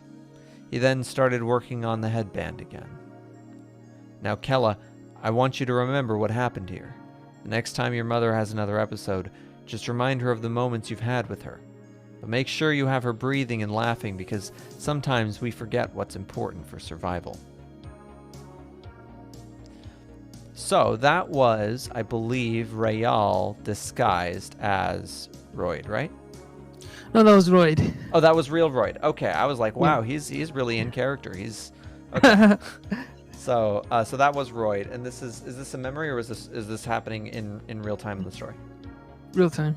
Okay. Wait, I discovered a few things that I don't like here. I feel like the transition isn't very good. Hey, yo, Danger. The transition. So tell me, the transition here is, you're talking about the transition from what to what? From the point where like she's okay, and like until she like drops to the floor and gets her hands cut, and then like Royd has to take care of like the situation and make sure she calms down. I feel like that going from like being okay to being not okay, I feel like I should maybe be more subtle with that. Oh no, wait. No, I think I follow what you're saying here. Okay. So yeah, I'm looking at the transition. I think the transition being, it is pretty sudden. But I think that's good. We want this to be sudden because it's all the more shocking. Do you have is this from experience? Are you writing from experience with people with dementia? I don't have experience with people with dementia, but I did do some research. So yeah, I do have a personal experience with people with dementia, and this is pretty accurate. It's a pretty sudden turn, and the weird thing is the personality turn. They get very frustrated by the fact that they can't remember things, or the fact that they don't understand things. So they have like this. There's this very sudden onset of like, I don't understand what's going on. Suddenly, I don't know where I am, and like. Depending on how severe it is by that point, it is extremely sudden. It's just like it's flip of a switch, turn of a dime, and then all of a sudden they're a different person. So no, this is, I think, this is good.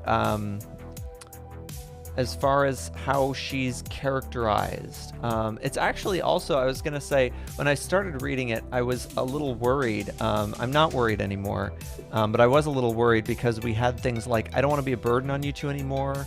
At least let me do the dishes for you. And I thought that it was being a little melodramatic, but I actually think this is extremely realistic for what it feels like when, because they do feel like the more you try to be there for them and the more you try to do for them, the more they feel like burdens, or like, they get frustrated with their own, because it's frustrating dealing with your own mind in that way, like battling your own mind to like remember things and be who you are and be who people remember you to be, and then being told that you're still not that, or that you're losing it. I think this is very accurate, or this is excellent for.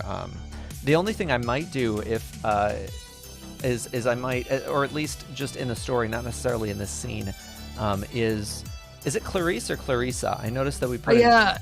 I made the mistake of like not. I'll edit that. So yeah, Clarice. Then we have. I would say her frustration could be a little bit more visceral, or a little bit like stronger. She could have like a little bit more anger. A lot of people with dementia get a lot of sudden onset anger, and it's part of the mood swings, and it's because of that. It's often attributed, at least, to that frustration that like they can't remember things, and so they immediately get locked into sort of this like amygdala mode, and they react a little bit violently or angrily to things that just often seems kind of out of the blue, or disproportionate even. So I might upplay her anger a little bit more as something that like she might react with when other people are trying to like understand or something, and then maybe she'd be like, "There's nothing wrong with me." Or maybe she like, she even like throws the plate when she drops them and is like, "Oh, it was the plates. Like they're just not good. They shouldn't have broken." That's just one little thing that I like that comes to mind. But I think overall the characterization is on point. And any edits or recommendations or changes that I would have for this, that I would recommend for it, would be purely line edits. So I mean, that's stuff that comes way, way, way down the line when we're looking at when everything's finished. So nothing developmental that I would have for this. Okay. I'm assuming the headband stuff gets explained earlier or at a different place in the story. Oh, that was that was up here, like on page 5, I think. Is it 4?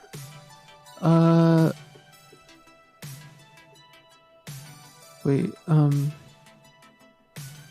let's see. Oh yeah, okay, got it. Page 5. Right before it starts here.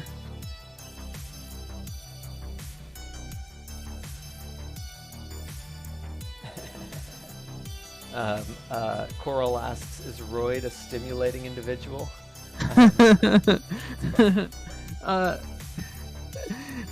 Well, I'm not sure about their sexual relationship. Well, they're pretty old. I'm not sure if they like get engaged in that way anymore. Yeah, it's spelled it's for Coral. It's spelled Rhoyde. So not quite like steroids, but yeah, he's pretty.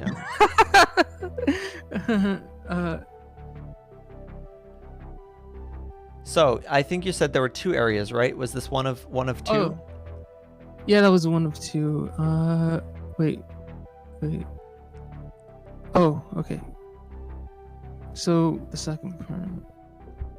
I'm trying to figure out where I ended. Looks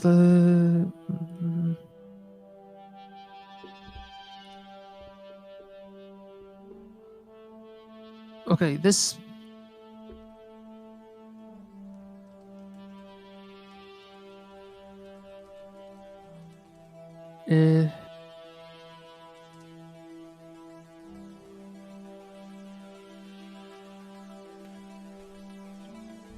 okay, I'm just gonna I have no idea where to end this. So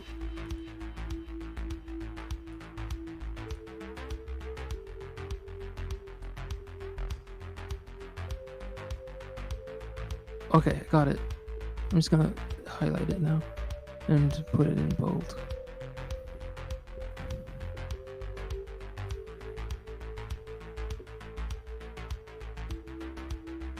Okay, so it starts page 8. Page 8. Perfect. And it goes down to where? It goes down to page 9. Wait. Oh, okay. That's good part. That's a good place to end it. Where your cursor is? A bit of blood trickled down her neck? Or at... Oh, I'm sorry. Yeah, oh, I'm sorry. Okay, stellar. Just real quick before I dive into that. Danger, you said gunning it and finding the right wants. Who wants what? Oh, I see. Okay, the progression of faction. What kind of factions? Is this like... So I'm curious about this idea. Is this like fantasy or more? That's what I want. I want more. Tell me more. Okay, wonderful. We're gonna dive in. And who is this speaking? First person speaking. Would this be obvious? Let me see. Actually, don't tell me. Is this where the scene starts, or did the scene start earlier than this?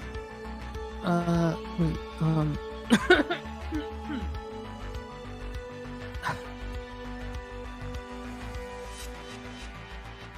Oh.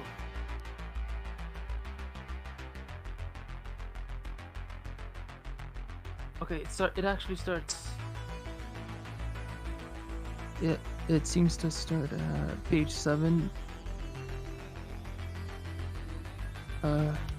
Starts at the end of page 7, the first paragraph, the last paragraph. Okay. Oh, okay. So maybe perfect. So I'll just start there then. The I again is still her uncle. Oh, the person. Wait, Speaking. who? The person speaking. The I. Yeah. Me. Okay. I decided to drive Kella to her job today.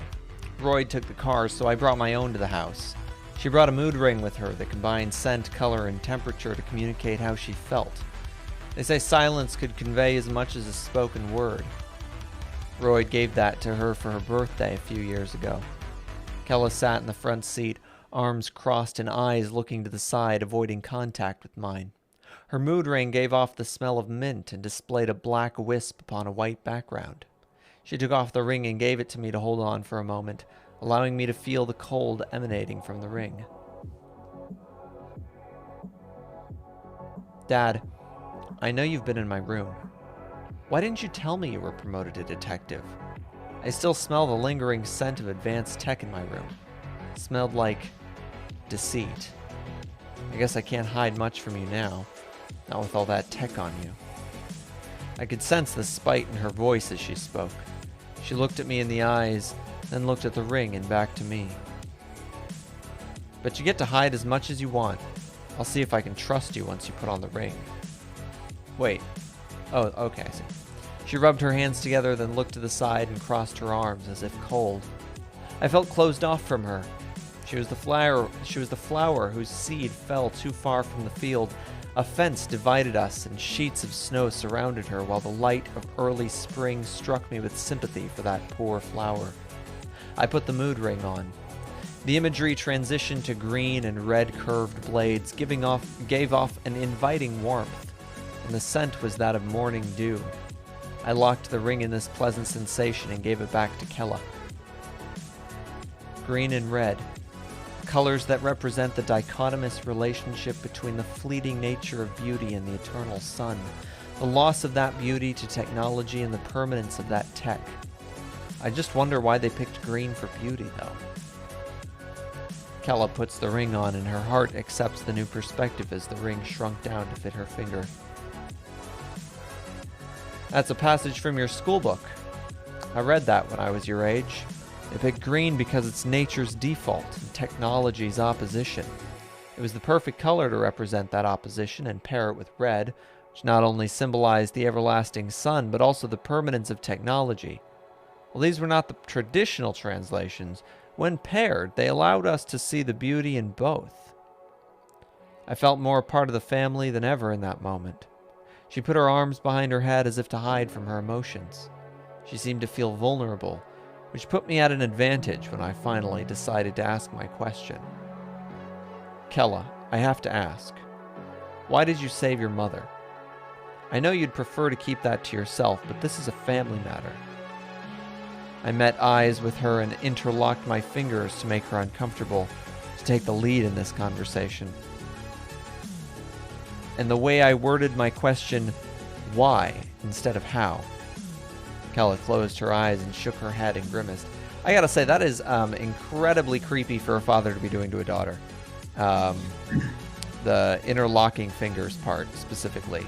Meeting eyes and interlocking fingers. I can't think of a non-creepy way to do that. I'm trying to think of... So, just on stream real quick, is this what you're picturing with the hands, interlocking fingers? Am I picturing this as you put it? Yeah, wait. Wait, well, I thought it would be like an authority figure, like just like trying to seem like above her or something. Authority in the wrong way. Oh. That is what the that's a moment before rape. That's very that's very weird. But sorry, not to focus in on it too much. Just the interlocking fingers part. That's the rest of it's fine. You know, to be fair, I sometimes write some pretty weird things too. Not like I was, but I just write something and then I read it back later and I'm like, oh, that gives the wrong picture of what I wanted. So I totally understand that. Okay. see. Where were we? Kella closed her eyes and shook her head and grimaced. What? I knew you'd try that investigator bullshit on me if you ever suspected anything of me. Why can't I just want to save my mother because I love her? Does there have to be an ulterior motive? She tried to open the door, but I kept it locked. Now that starts to like make me feel a bit. Keeping it locked, I just Oh yeah. There's a little bit of like an awkward tension here with the father and the daughter, and I would think I think we can tone that down a bit and still we'll be fine. Developmentally, let's see. This part question that's a note, right? Or is that the story? wait, which part? I highlighted it.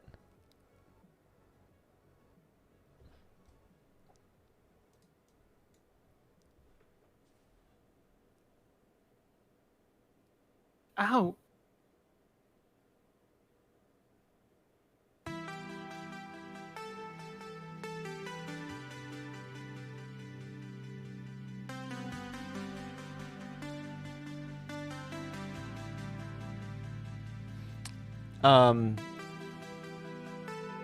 You there?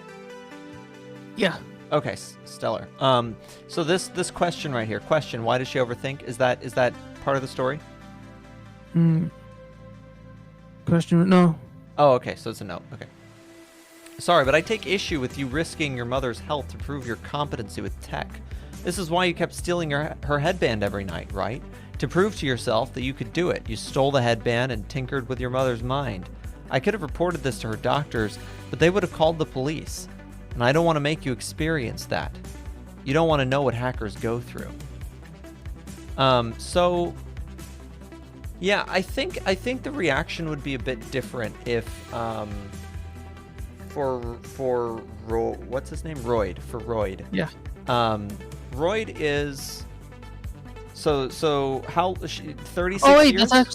that's actually It's the uncle. Wait. Yeah. Yeah, it's the uncle, but it is him impersonating Royd. And wouldn't I mean, I actually let me think about this.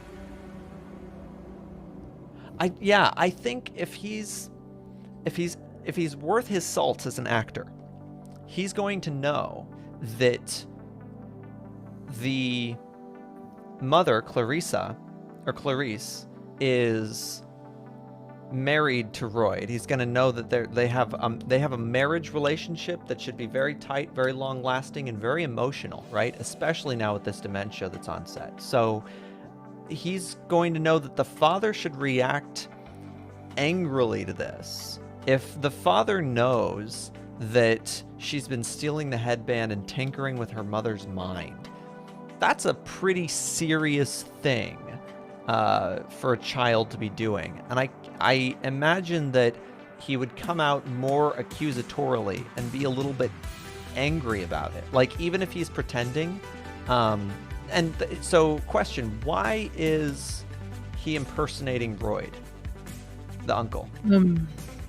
Well, I'm gonna have to put a bit of thought. Wait, I'm gonna have to go back to wait.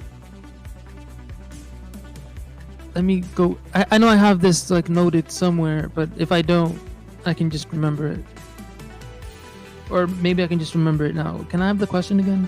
Yeah. So the uncle is impersonating Royd right now in front of Kella. Why is he doing that? What does he want from Kella? Okay, so Kella's boss, actually, he's a gambler, and I do have it. Okay, he's a gambler, and like he's a really good one, and he managed to win these pair of gauntlets that were like a really dangerous pair of weapons. So the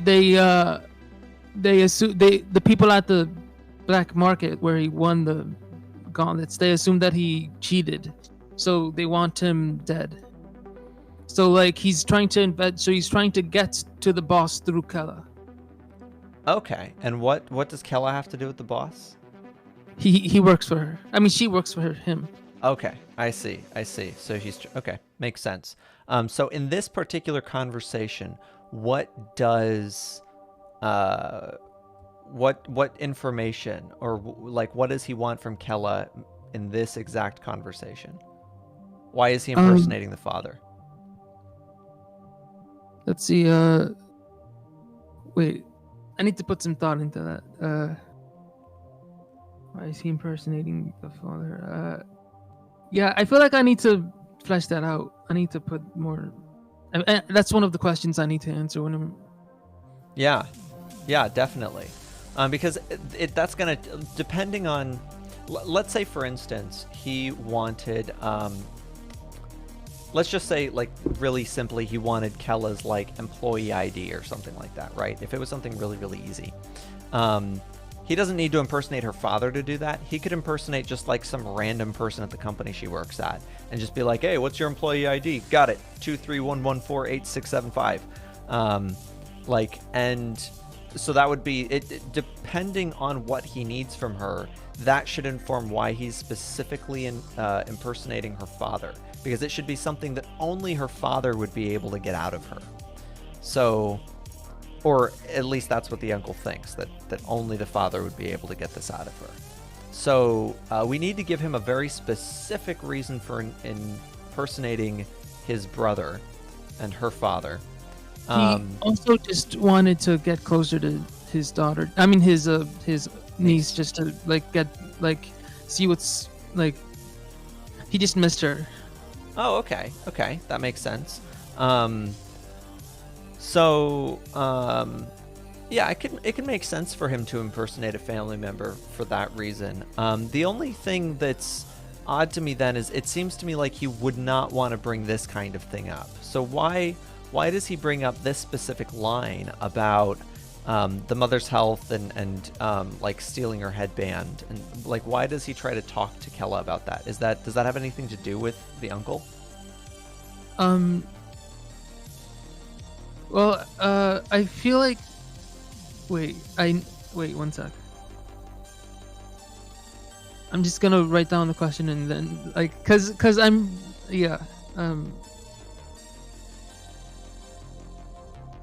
Can I get the question? Can I get the question again? I'm just gonna write it down. Yeah. So the uncle says, and that I've got that dialogue you highlighted at the bottom of page 8. Sorry, but I take issue with you risking your mother's health to prove your competency with tech. Why does he bring this up? Why does he, if his goal in this conversation is to be closer to Kella, to get the information about her boss, why does he bring up this thing about the mother and the headband? Because it seems like an unnecessary emotional barrier to place in between him and Kella. It's making it harder for them to talk. She's going to recede more. She's not going to want to talk to him about this. And it's going to cause like kind of like an argument or something that they're going to go head to head on this. And so why would the uncle bring this up? He has to have a very specific reason for saying this line of dialogue that will cause tension between them. And we need to know what that is. What that reason is.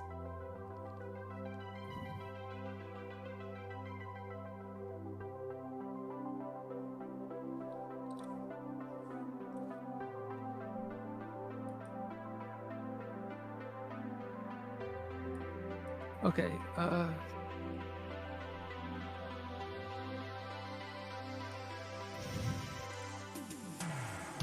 So what I have done. Sorry, I'm trying to take this slow. He needs a reason for asking Kella why he would attempt to fix something that might harm Clarice. What was the second part of the question? I'm sorry. Yeah, he needs a reason for bringing this up. He needs a reason for bringing up this specific line of dialogue because it creates conflict between them, right? Him bringing this up will start an argument, or it will make Kella feel combative. And why would he want that? I don't really have an answer for that. I need to think about that. Yeah. Because otherwise, he might not even bring this up at all, right? He might just go instead straight to, like, hey, let's try to remember the good old days and let me feel like I'm close to you again, and also let me ask you about your boss while your guard is down. This is going to put her guard up. So if his goal is to get information or get something out of her, he's starting off on the wrongest foot. There was also a part where I had... Wait. Like later in the story, maybe he wants to get to know Kella and like... I mean, no, like... Okay, I say that because he wants to figure out why she's so capable with tech. Like somewhere in the story, I'm trying to find the part in the story where maybe he's trying to like figure out how dangerous she is, considering like how dangerous it is for him to be so close with Kella at that moment. Oh, okay. Maybe he's trying to gauge that.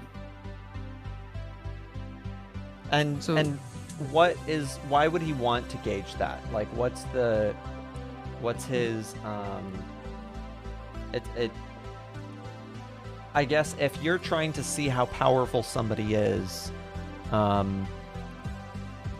guess if they think you're somebody else, I mean, maybe that could work. Although it sort of presumes that Kella's going to like attack him or something, so it could mean worse things for Kella and her father's relationship if they're not close enough not to resort to some form of violence within like 20 minutes of conversation.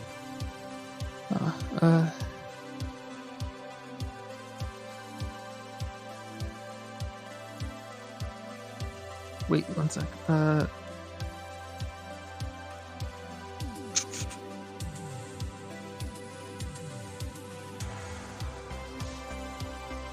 I'm sorry, it takes me a while to process things. Yeah, no worries. I'm the same way. In different settings. In story writing, I'm in my zone.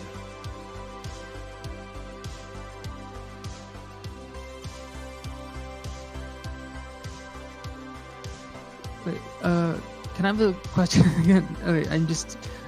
wait, can I put you in like comment mode and then you can like ask the question there and then I can, so you don't have to repeat yourself.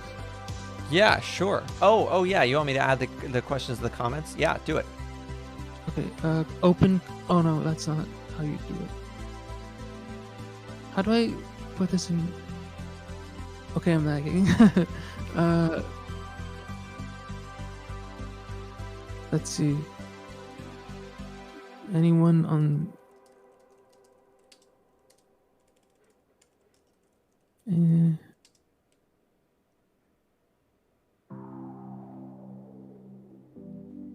Okay, I put it in... I permission updated. Stellar. Okay, let's get down to page 8. So yeah, one of the things that I was asking over here was... Actually, I'll comment specifically on mother's health. Perfect. So we have here, he's talking about, and this is the uncle, so we'll say Rael. Rael is talking about, or he's bringing up her mother's health,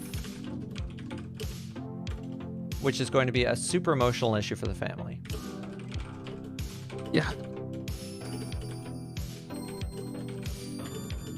This is almost certainly going to create conflict between them because it's such an emotional issue, right? And he not only brings up her mother's health, but he brings up specifically that she's stealing her headband and like hacking into it, and also accusing her that she's doing it because that she's like tinkering with her mother's mind, almost like just to see if she can or something like that. So like he's accusing her of doing it for bad reasons, of doing a bad thing to a family member who she loves. And that is going to create conflict between him and her in this moment. It's going to create an argument.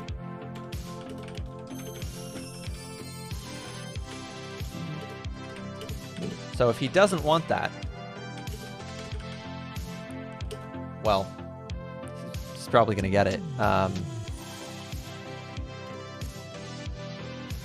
But if he does want it, question is why.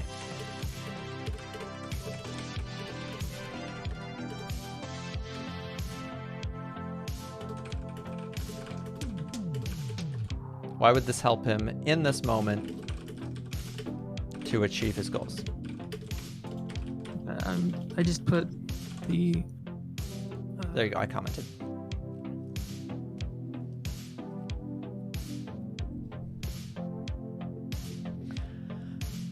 That is an excellent question, Coral.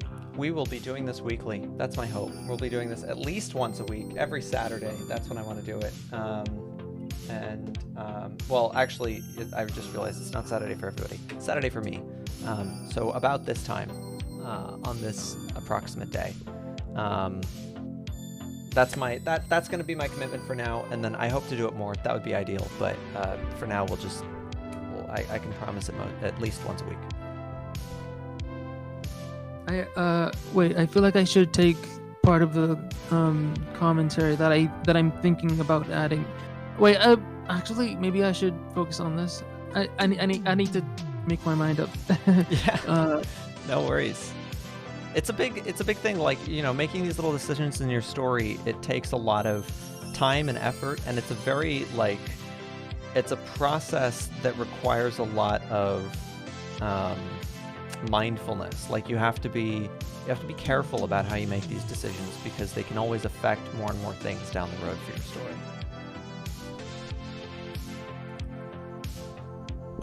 Rockin', looking forward to it. I'm excited for this to be your Sunday morning.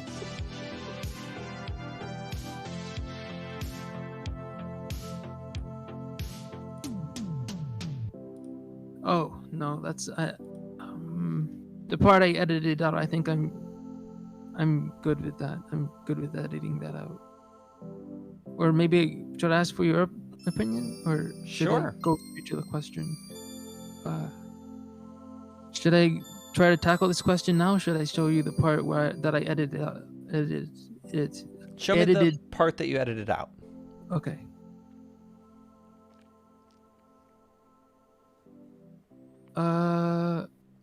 Okay, it's right here. What page? Oh, it's the last page. I just put everything that I want to take out and put it to the last page.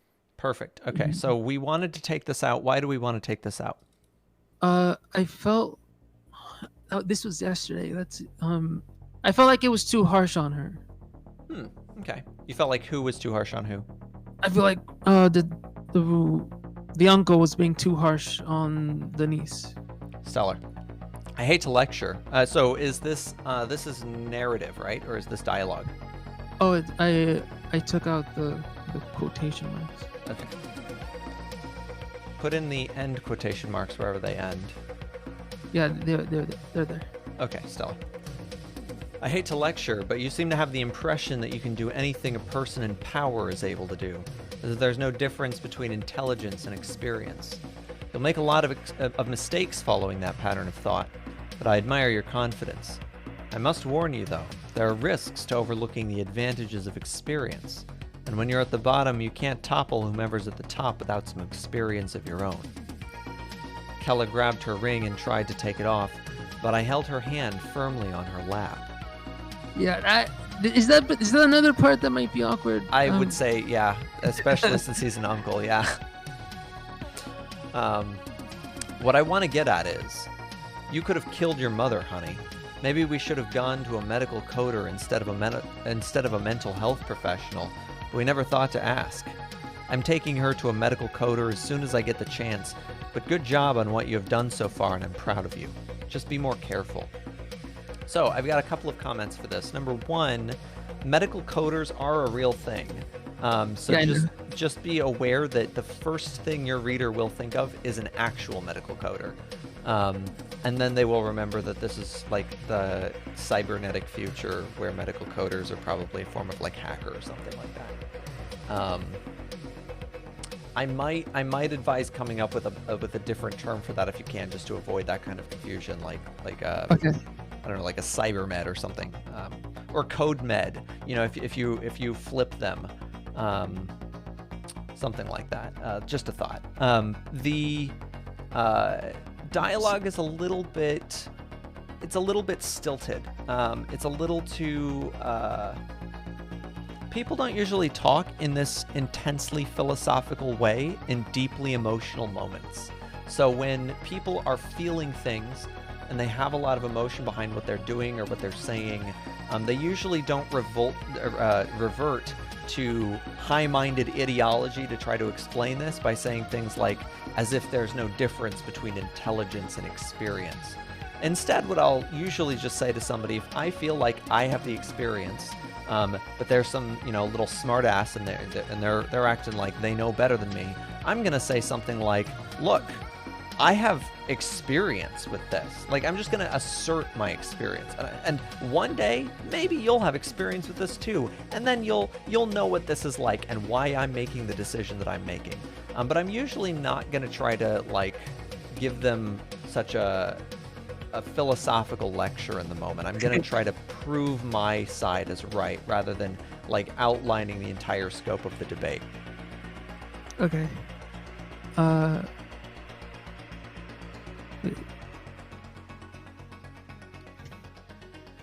Is that it?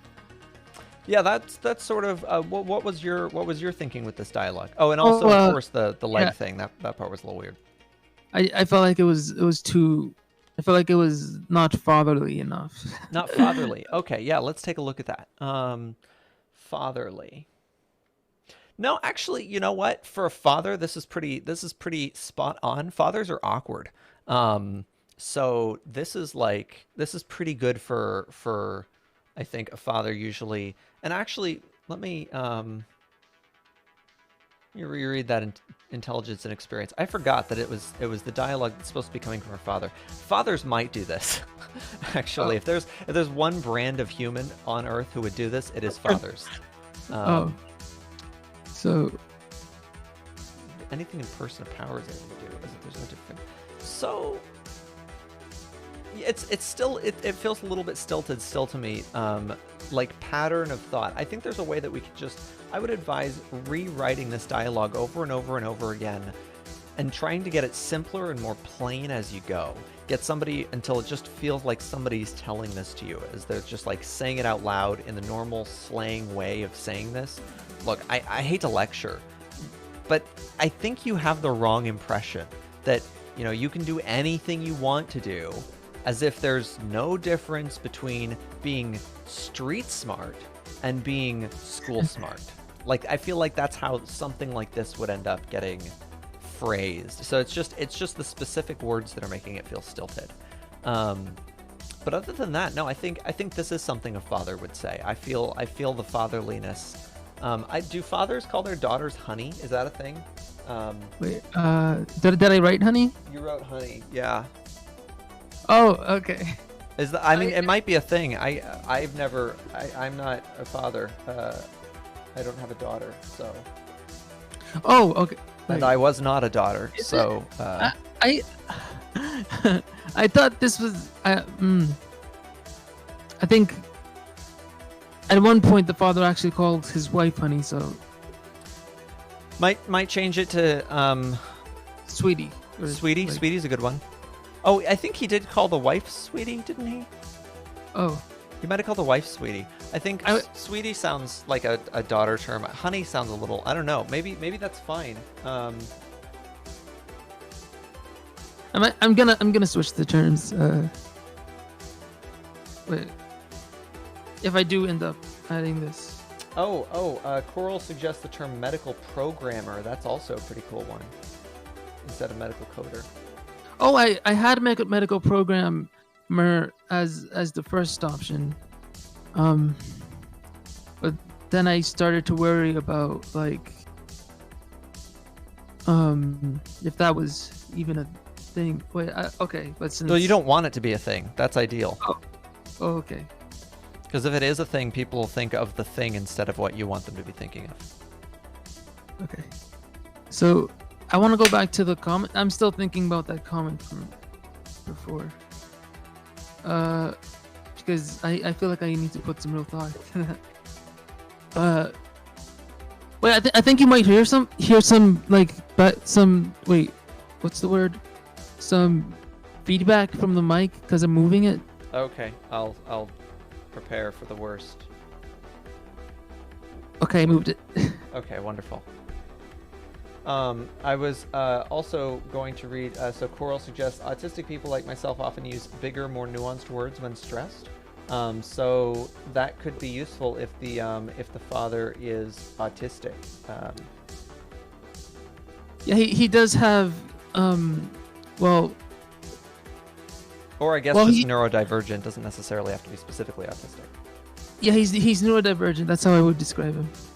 Okay, so He's- that's worth keeping in mind for characterization. Is if he would use words like this, then yeah, it won't seem. The only thing is that you've got to make sure that it's a clean separation from when he says something that's stilted like that to when somebody else speaks. Other people should speak more plainly so that you get that difference, that you know that it's a feature of his character and not stilted dialogue.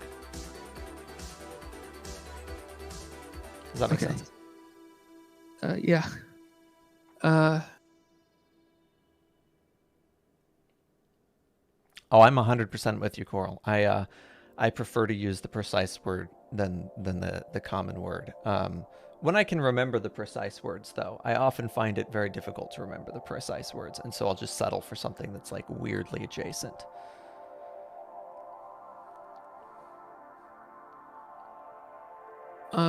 So I need to sort of highlight some things like goals. Like, what's his actual goal with this?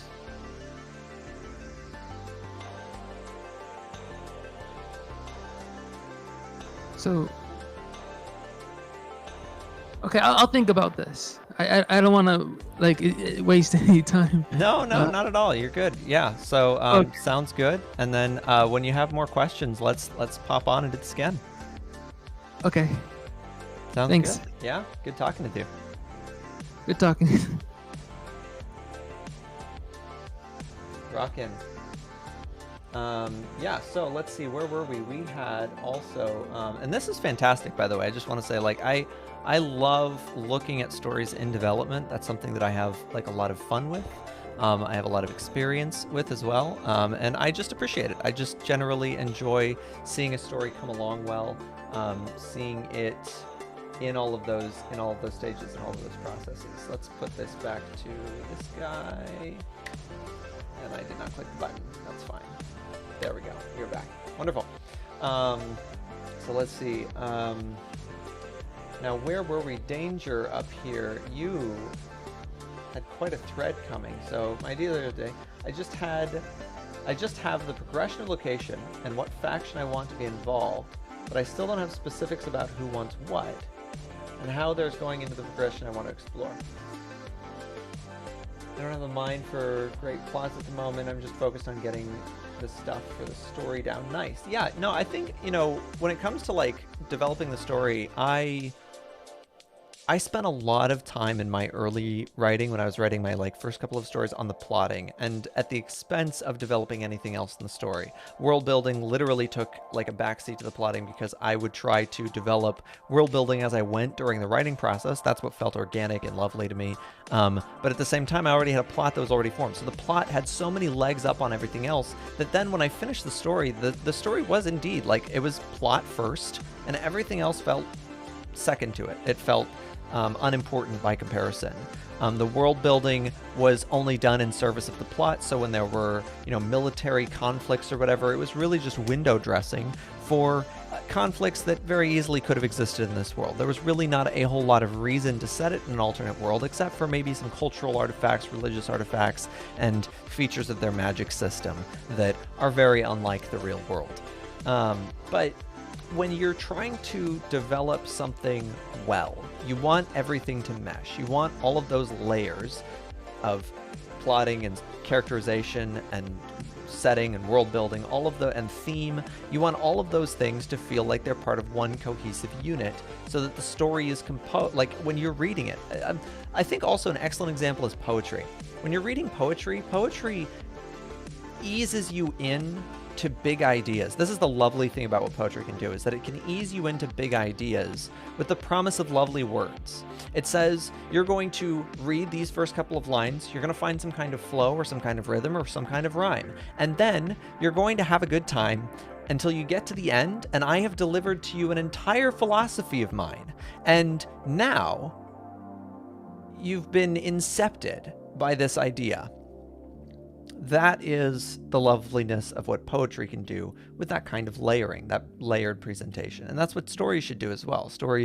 Good stories will be able to do that. Narnia, for instance, introduced us to a world of children who came from a war that everyone at the time was familiar with. And everyone was familiar with being a child, and everyone was familiar with the kinds of antics that children get into. And then when they go into a closet, we're eased into this world that they're just playing hide and seek as normal children do, until all of a sudden one of the children is in an entirely different world. And they ease you into that world too from there. They ease you into it layer by layer until you're in the middle of some conflict between the magical great lion symbolism of Jesus and the evil Ice Queen, and dramatic conflict comes to a head. And by that point, you care about that plot. But if you had opened that book, and that book had started with the promise of some great lion fighting some great queen, would you really have cared as much? That's not why any of us opened the Chronicles of Narnia. We opened the Chronicles of Narnia for that wonderment, for that feeling of seeing something new and just that new experience. And that's the magic. So let's see. That was a tangent off of the plot thing, but I do advise generally plot should take a backseat to the rest of the development of the story when it comes to the setting and the characterization, especially the characterization. Start with excellent characters. If there's anything that should take a front seat in the story and be, number one above all else, it should always be characterization, because stories are about people. Good stories are about people. And I know that, there's like that Churchill quote out there or whatever, like people talk about, smart people talk about this and wise people talk about ideas. No, you should talk about people in your stories, and then, or animals or whatever your main character is. And then ease them into ideas. A story should not just be ideas. That's what like a philosophy essay is. I have a world focused on business. Most characters we meet own one, and my character learns about things as he eventually becomes a worldwide titan in the industry.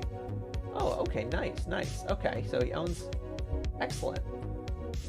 The factions are rival businesses, governments, oppressive business titans.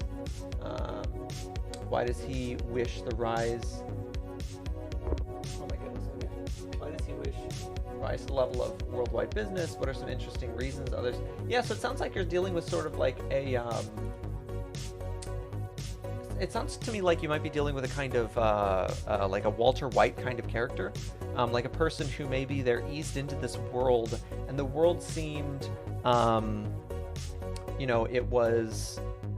they were promised one thing, right?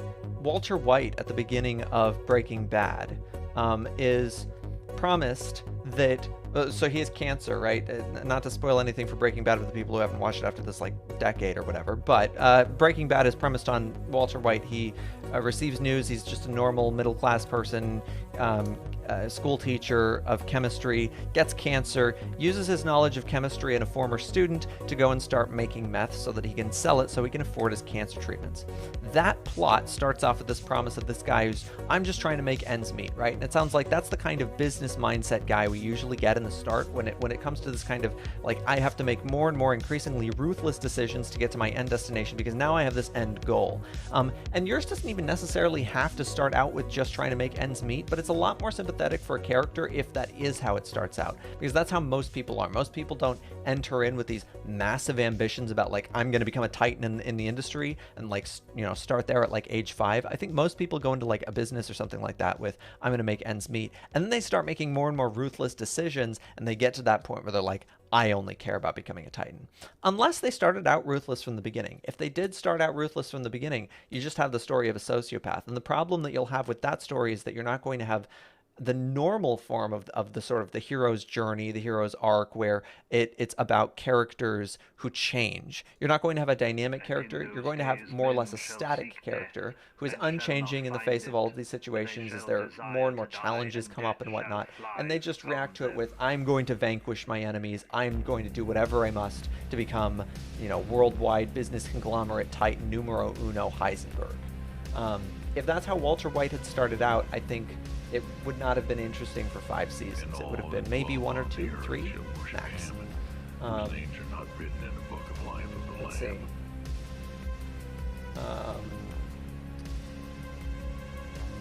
And the dragon gave him his So let's.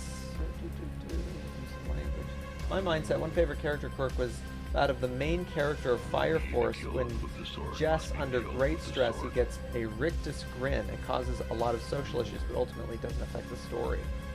And that's your favorite of. So it doesn't affect the story. Is that bad or is that good in your mind? Is that like a feature of characterization that like it allows us to flesh out this individual, or do you think that it's bad because it's like this separate element and it's not affecting the story, so it seems inconsequential? Oh, it's great. Oh, okay, excellent. Is Fire Force any good? I've seen Fire Force pop up in my recommendations. I've been interested, but I don't know. I always need to hear from somebody else first when it comes to anime, especially. Like, there's so many bad anime out there, especially because 50% of them are usually just about just non-kosher topics. It just feels, the fan service sometimes it should be age restricted. All of the time, actually. All of the time it should be age restricted. But it's not. But Fire Force, okay, I have to check that one out. So yeah, we'll be doing these at least weekly, and I'm hoping we'll be doing them on more days than just Saturdays or whatever day it is for you right now, or 2 hours ago. But we'll be doing these weekly on this day around this time, so that we can jump into more and more of stories and develop them. It depends. Are you okay with the booba touching an otherwise regular shonen? Yeah. Oh, I'm okay with the booba. The booba. I don't normally have like. There are shows that can do fan service well. I'm not against fan service. And just to be clear, fan service doesn't always have to be sexual either. But in the case of sexual fan service, I don't have a particular problem with it, because generally speaking, there's nothing inherently that says that it must be oriented toward one particular audience or one particular gender or anything like that. I'm against fan service when it's degrading, when it's degrading to a particular person in light of a particular feature that they have. So, for instance, there is sometimes fan service. Japanese anime often has like gay characters or characters who are particularly effeminate, but it's just not for like. It's like made for comic effect. Like they're just making fun of like, oh, look at this guy with muscles and he wears eyeliner. That's womanly, isn't it? That's very how gay of him or whatever it is. And it's just like, it's why are you? Do you think that this is like what's the punchline? An effeminate man? Like, is that funny still? 2021? Is that still something we're just gonna laugh at without question? Like, come on, man. But I mean, just generally speaking, my number one thing that I look for when I look for fan service, and I don't usually look for it, but when I see it, and what will make me okay with it is a particular calculation. Is the character empowered in their fan service, or are they a victim of a writer who is just trying to sell something to an audience? If the character is empowered, good fan service. Otherwise, bad fan service. Needs to go. And it can affect my perception of a show. I'll give you an example. Steins Gate Zero is an absolutely excellent show because it comes from an absolutely excellent franchise. Steins Gate is an amazing show, and Steins Gate Zero is absolutely excellent. It also features fan service, though, of a particular one character who looks underage, but she's not, so it's okay, everyone. It's not okay.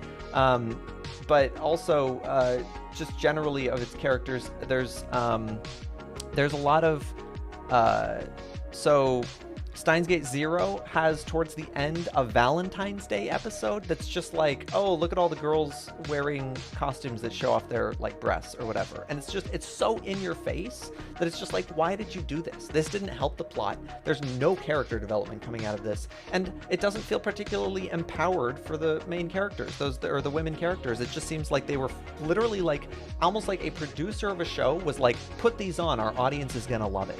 I have a problem with that kind of fan service, but a different kind of fan service, like in Kakegurui. Kakegurui is on Netflix. It's a gambling anime about a bunch of, well, I was gonna say girls. It's a boys and girls academy, but the show centers mostly on the women. Girls, actually, they're not. I guess they're not women. But anyway, there's a lot of fan service in the show. That is a problem. I don't know what their ages are. I'm not going to pretend like I understand the Japanese school system. But the show is particularly the fan service that it does have. The girls seem conscious of it. They're not victims of the situation. They're doing it on purpose for particular effects. And the show has a lot of symbolism, but the sexual content is honestly rather mild for that one. So, oh, that's let's see. Fire Force is age straight. It's ecchi, but oh, okay, excellent. Yeah, has eek. Not a fan, but what's the like? Is that like a main feature of the show? My only problem with those kinds of shows is like when they have like here's Game of Thrones. It's not the main feature of the show, right? Nobody's watching Well, okay, I'm sure there's somebody watching Game of Thrones for the brother and sister together. But I don't think that is the main reason that attracts most people to the show. So more or less, I'm fine with it. But if it's like there are a lot of really dumb and poorly written anime that are just like, oh, they're brother and sister, what a taboo, and it's like just weird, I guess. It just seems like an unnecessary like I don't know why. I just don't know why people love those like those stories. But I guess, there's something out there for everybody. Everybody's gonna have some kind of weird, thing. We're all into weird things. It's fine. At least, keep it in your anime. That's a good mentality, I think. Keep it in your anime. Just don't bring it into life. Yeah, Fire Force. I'll probably check it out. But Air Gear. I haven't heard of Air Gear either. That's another one that you talked about Air Gear last time. And I think I did look up. Is that an older one? I don't know why, but newer anime just isn't as good, right? Is that a me thing? Newer anime, I'm pretty sure, is just not good anymore. I don't know why. I don't know what happened to the classics, Evangelion, Cowboy Bebop, Steins Gate, but like post 2016, it just all dropped off, except for Jujutsu Kaisen. Jujutsu Kaisen is amazing. If you haven't seen it, go watch it. Please watch it. It's amazing. Other than that, though, most anime is garbage nowadays. Maybe not most. No, most. Actually, certainly most. It's pretty hard to find the new ones that are any good, and that makes me sad. But there is a lot of new anime. Okay, let's see. Where are we at? Fan service in Fire Force is something to grin and bear. Oh, okay. They argue the fan service is very well written. The characters involved in the fan service are actively politicking. Oh, okay. I do like yeah, I think there's fan service that can work well for a show. I think Kakeguru's fan service works fairly well for the show. It makes a point. It makes a rather, I think, feminist point about like the way women are treated, and sort of the expectations that are placed on them. There's one character who's like specifically represents the beauty expectations, and another one represents the intelligence expectations, and another one represents just sort of the broader social picture people have for like a woman's role in society. I think that's generally what the show is like, sort of trying to portray in archetypes, but to each their own. Other people see differently of that show, but it literally does begin like episode 1. I'm sorry if you do not see the show as a critique of capitalism. The main character from Yumiko Jabami from episode 1 immediately gives like a rant. In a capitalist society, money and life are one and the same. When you gamble away money, you're actually gambling away your entire your entire lifeblood, and people flock to casinos every day to do it because that's what gives them the thrill, and like makes the point that like that's the point of a capitalist society. And as you go through the rest of the show is just like increasingly horrifying ways that you see that this school has manifested a particular economic view on gambling within their hierarchy, their own school like election structure. The president, the vice president, the treasurer, all of it revolves around this like gambling frenzy and money. It's creepy. It's very, very creepy. It's very well written. And the fan service, I think, it makes a point. Fan service doesn't always have to make a point. I can get even behind fan service that's fan service for fan service sake. Like, I am not a super, super harsh critic, although there are reasons to be, and I think they are valid. I am just not one of these people. I am not a super harsh critic of High School DxD.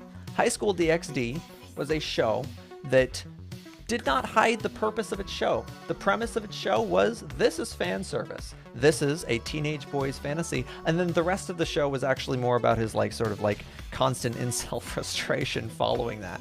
But like the show was a promise of fan service and a delivery of nothing but. Emphasis on the but. So I don't think there's anything wrong with fan service inherently. But yeah, fan service of middle school students is can they at least no, I'm not even gonna. I was gonna say maybe they can just like look like they're not, and actually I think that's worse. Yeah, no, that's not. I'm just gonna shy away from commenting on anything specific about that, I guess. I don't know. I'll check. You know, that was one of the things that got to me about what was that show? A certain scientific railgun. I really enjoyed the premise of a certain scientific railgun, and I really liked like the world building in that show about this like relationship between science and magic, and about how like certain people and what I love about their magic system is that individual people really only master one particular thing, because there's like scientific principles behind it or something, and they like, I think they have to like actually understand how to use their power. The main character uses her power, which is really just she can electrically charge things, or like, you know, she can increase her electrical charge. She uses her power though specifically so that, and she carries like quarters in her pocket so that she can place a quarter here and electrically charge up and shoot it so that a quarter shoots off like a railgun. That's how railguns work. That's freaking cool. That's a really cool use of a magical power like that. The problem with the show, of course, is that she rooms with like a weird, like lolly character, I think, who is like also a lesbian and really, really into her. And like just there's a lot of fan service at the expense of the dignity of the main character, who seems genuinely unokay with it. It's uncomfortable to watch, and it made me feel uncomfortable to watch it, so I stopped. But otherwise, it's a really cool premise for a show.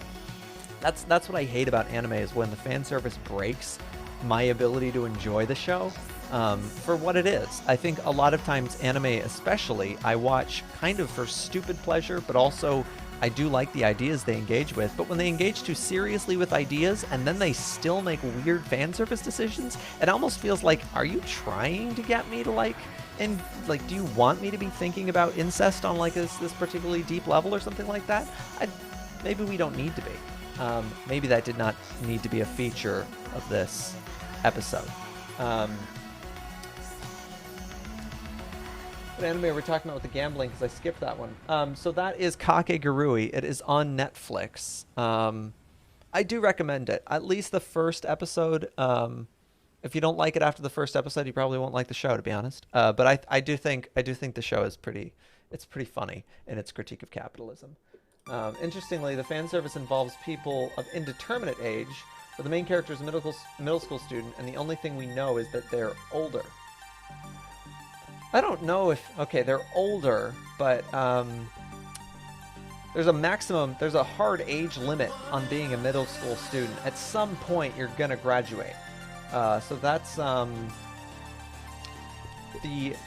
lowest age they could be is a freshman high school student. At some point, they're going to kick that kid up and be like, okay, you're can't be 18 in middle school. Or throw him to a different school. So even if he's older, he's probably only older by a year or two. Probably not kosher. Um, oh, no worries, Danger. Yeah, good to see you back. Good to see you back. I talked a little bit about some of the stuff you'd commented earlier about the business person, and I was saying that it sounded kind of like a Breaking Bad setup a little bit to me, that we have this person who's trying to set up like a business, and we probably want them to start off, if they're going to go for like, you know, maximum industry mogul, we probably want them to start off a little bit more naive so that they're a relatable character with sort of a hero's arc to them. So they're a dynamic character instead of a static character. If they start off with this goal of like, I want to become a tycoon, and they start making all these ruthless decisions to get there, and like they're already ruthless from the start, you've got a static character and it won't be as engaging. So the meat of the story is probably going to come from a lot of those ruthless decisions they have to make, and the import of that, or the upshot of that, is going to be how the character is reacting to these decisions. Are they reacting emotionally to them, or are they reacting strategically to them? Death Note is a really fun show to watch with a psychopathic main character who is okay making more and more ruthless decisions. Each one he really just is undisturbed by. But in the case of like Breaking Bad, we see a clear escalation in Walter's ability to handle the decisions that they're making as far as how much meth they're going to sell, and you know that they're going to sell meth. That's a big turnaround for them. So something to think about is who do you want that main character to be? Do you want them to be the dynamic character that's reacting and slowly losing their moral guide? Or do you want them to be the static character who gets to take the reader for the ride on, yeah, this is exactly what I wanted. I wanted to create the new world where everyone is a good person and deserves to be here. And that's why I'm killing the bad ones. That was a light throwback. An arc, yeah. Arc with a, I think arc with a C. Arc with a K, I believe, is a boat. So it's not clear if they're adults, in which case there's statuary, yeah.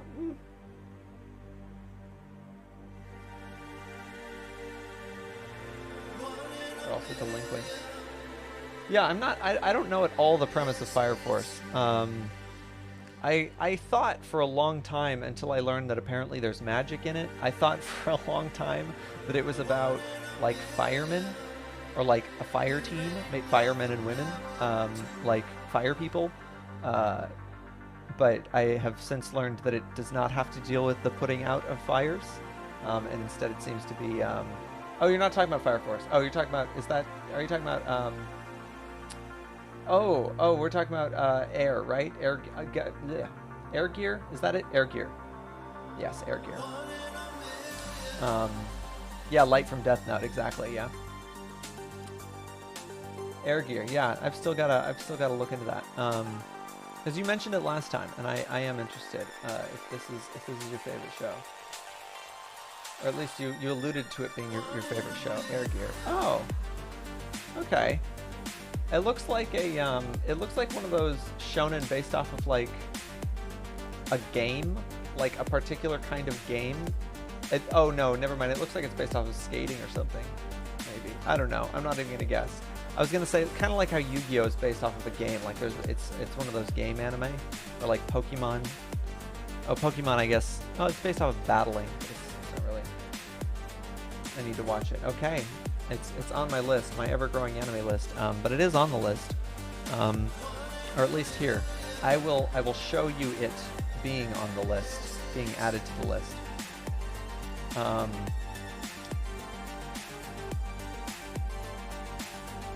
we go. Air gear. There we go. It's on the list officially. Based on powered inline skating. Oh, that is specific. That is a specific anime demand that people had. I always like to see that like these new like anime they're coming out with, it just gets so like more and more niche. It's ridiculous. The audience that they can possibly be appealing to is just like in another world with my smartphone, but it's dead. My mom's mad at me. Powered by tiny motors the size of a small gear, referring to the. Are those? That's not real, right? Powered inline skating, is that a real thing, or is this a made up anime thing? And also, is it anything like Yuri on Ice? I was recommended Yuri on Ice, and I know nothing about it except that it's a sports anime based on ice skaters. But if it's good and you recommend it, that would be good to know. Okay, so I think let's see here. Let's see what we got. Oh, all-out gang warfare. Okay, I wasn't expecting that from powered inline skating. But you know what? Whatever rolls, whatever works. That's awesome. I love it. Now I definitely want to check that out. Oh, that's great. Okay.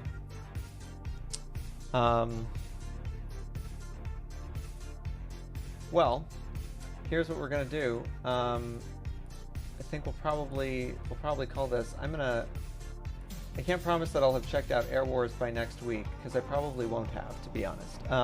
I am very slow with this. Semester has been starting, and that is also why I am so slow at streaming right now. When I was teaching before, I was like barely able to keep up with my teaching and streaming at the same time, and so I on days that I taught, which was almost every day, I didn't stream, and that's why I never streamed before. Over summer, I left. I am now working elsewhere, working at a different place, and it's much easier to teach here. I prefer it. So now I have free time. I finally have free time to myself and free time to share with all of you. So we will be doing that more.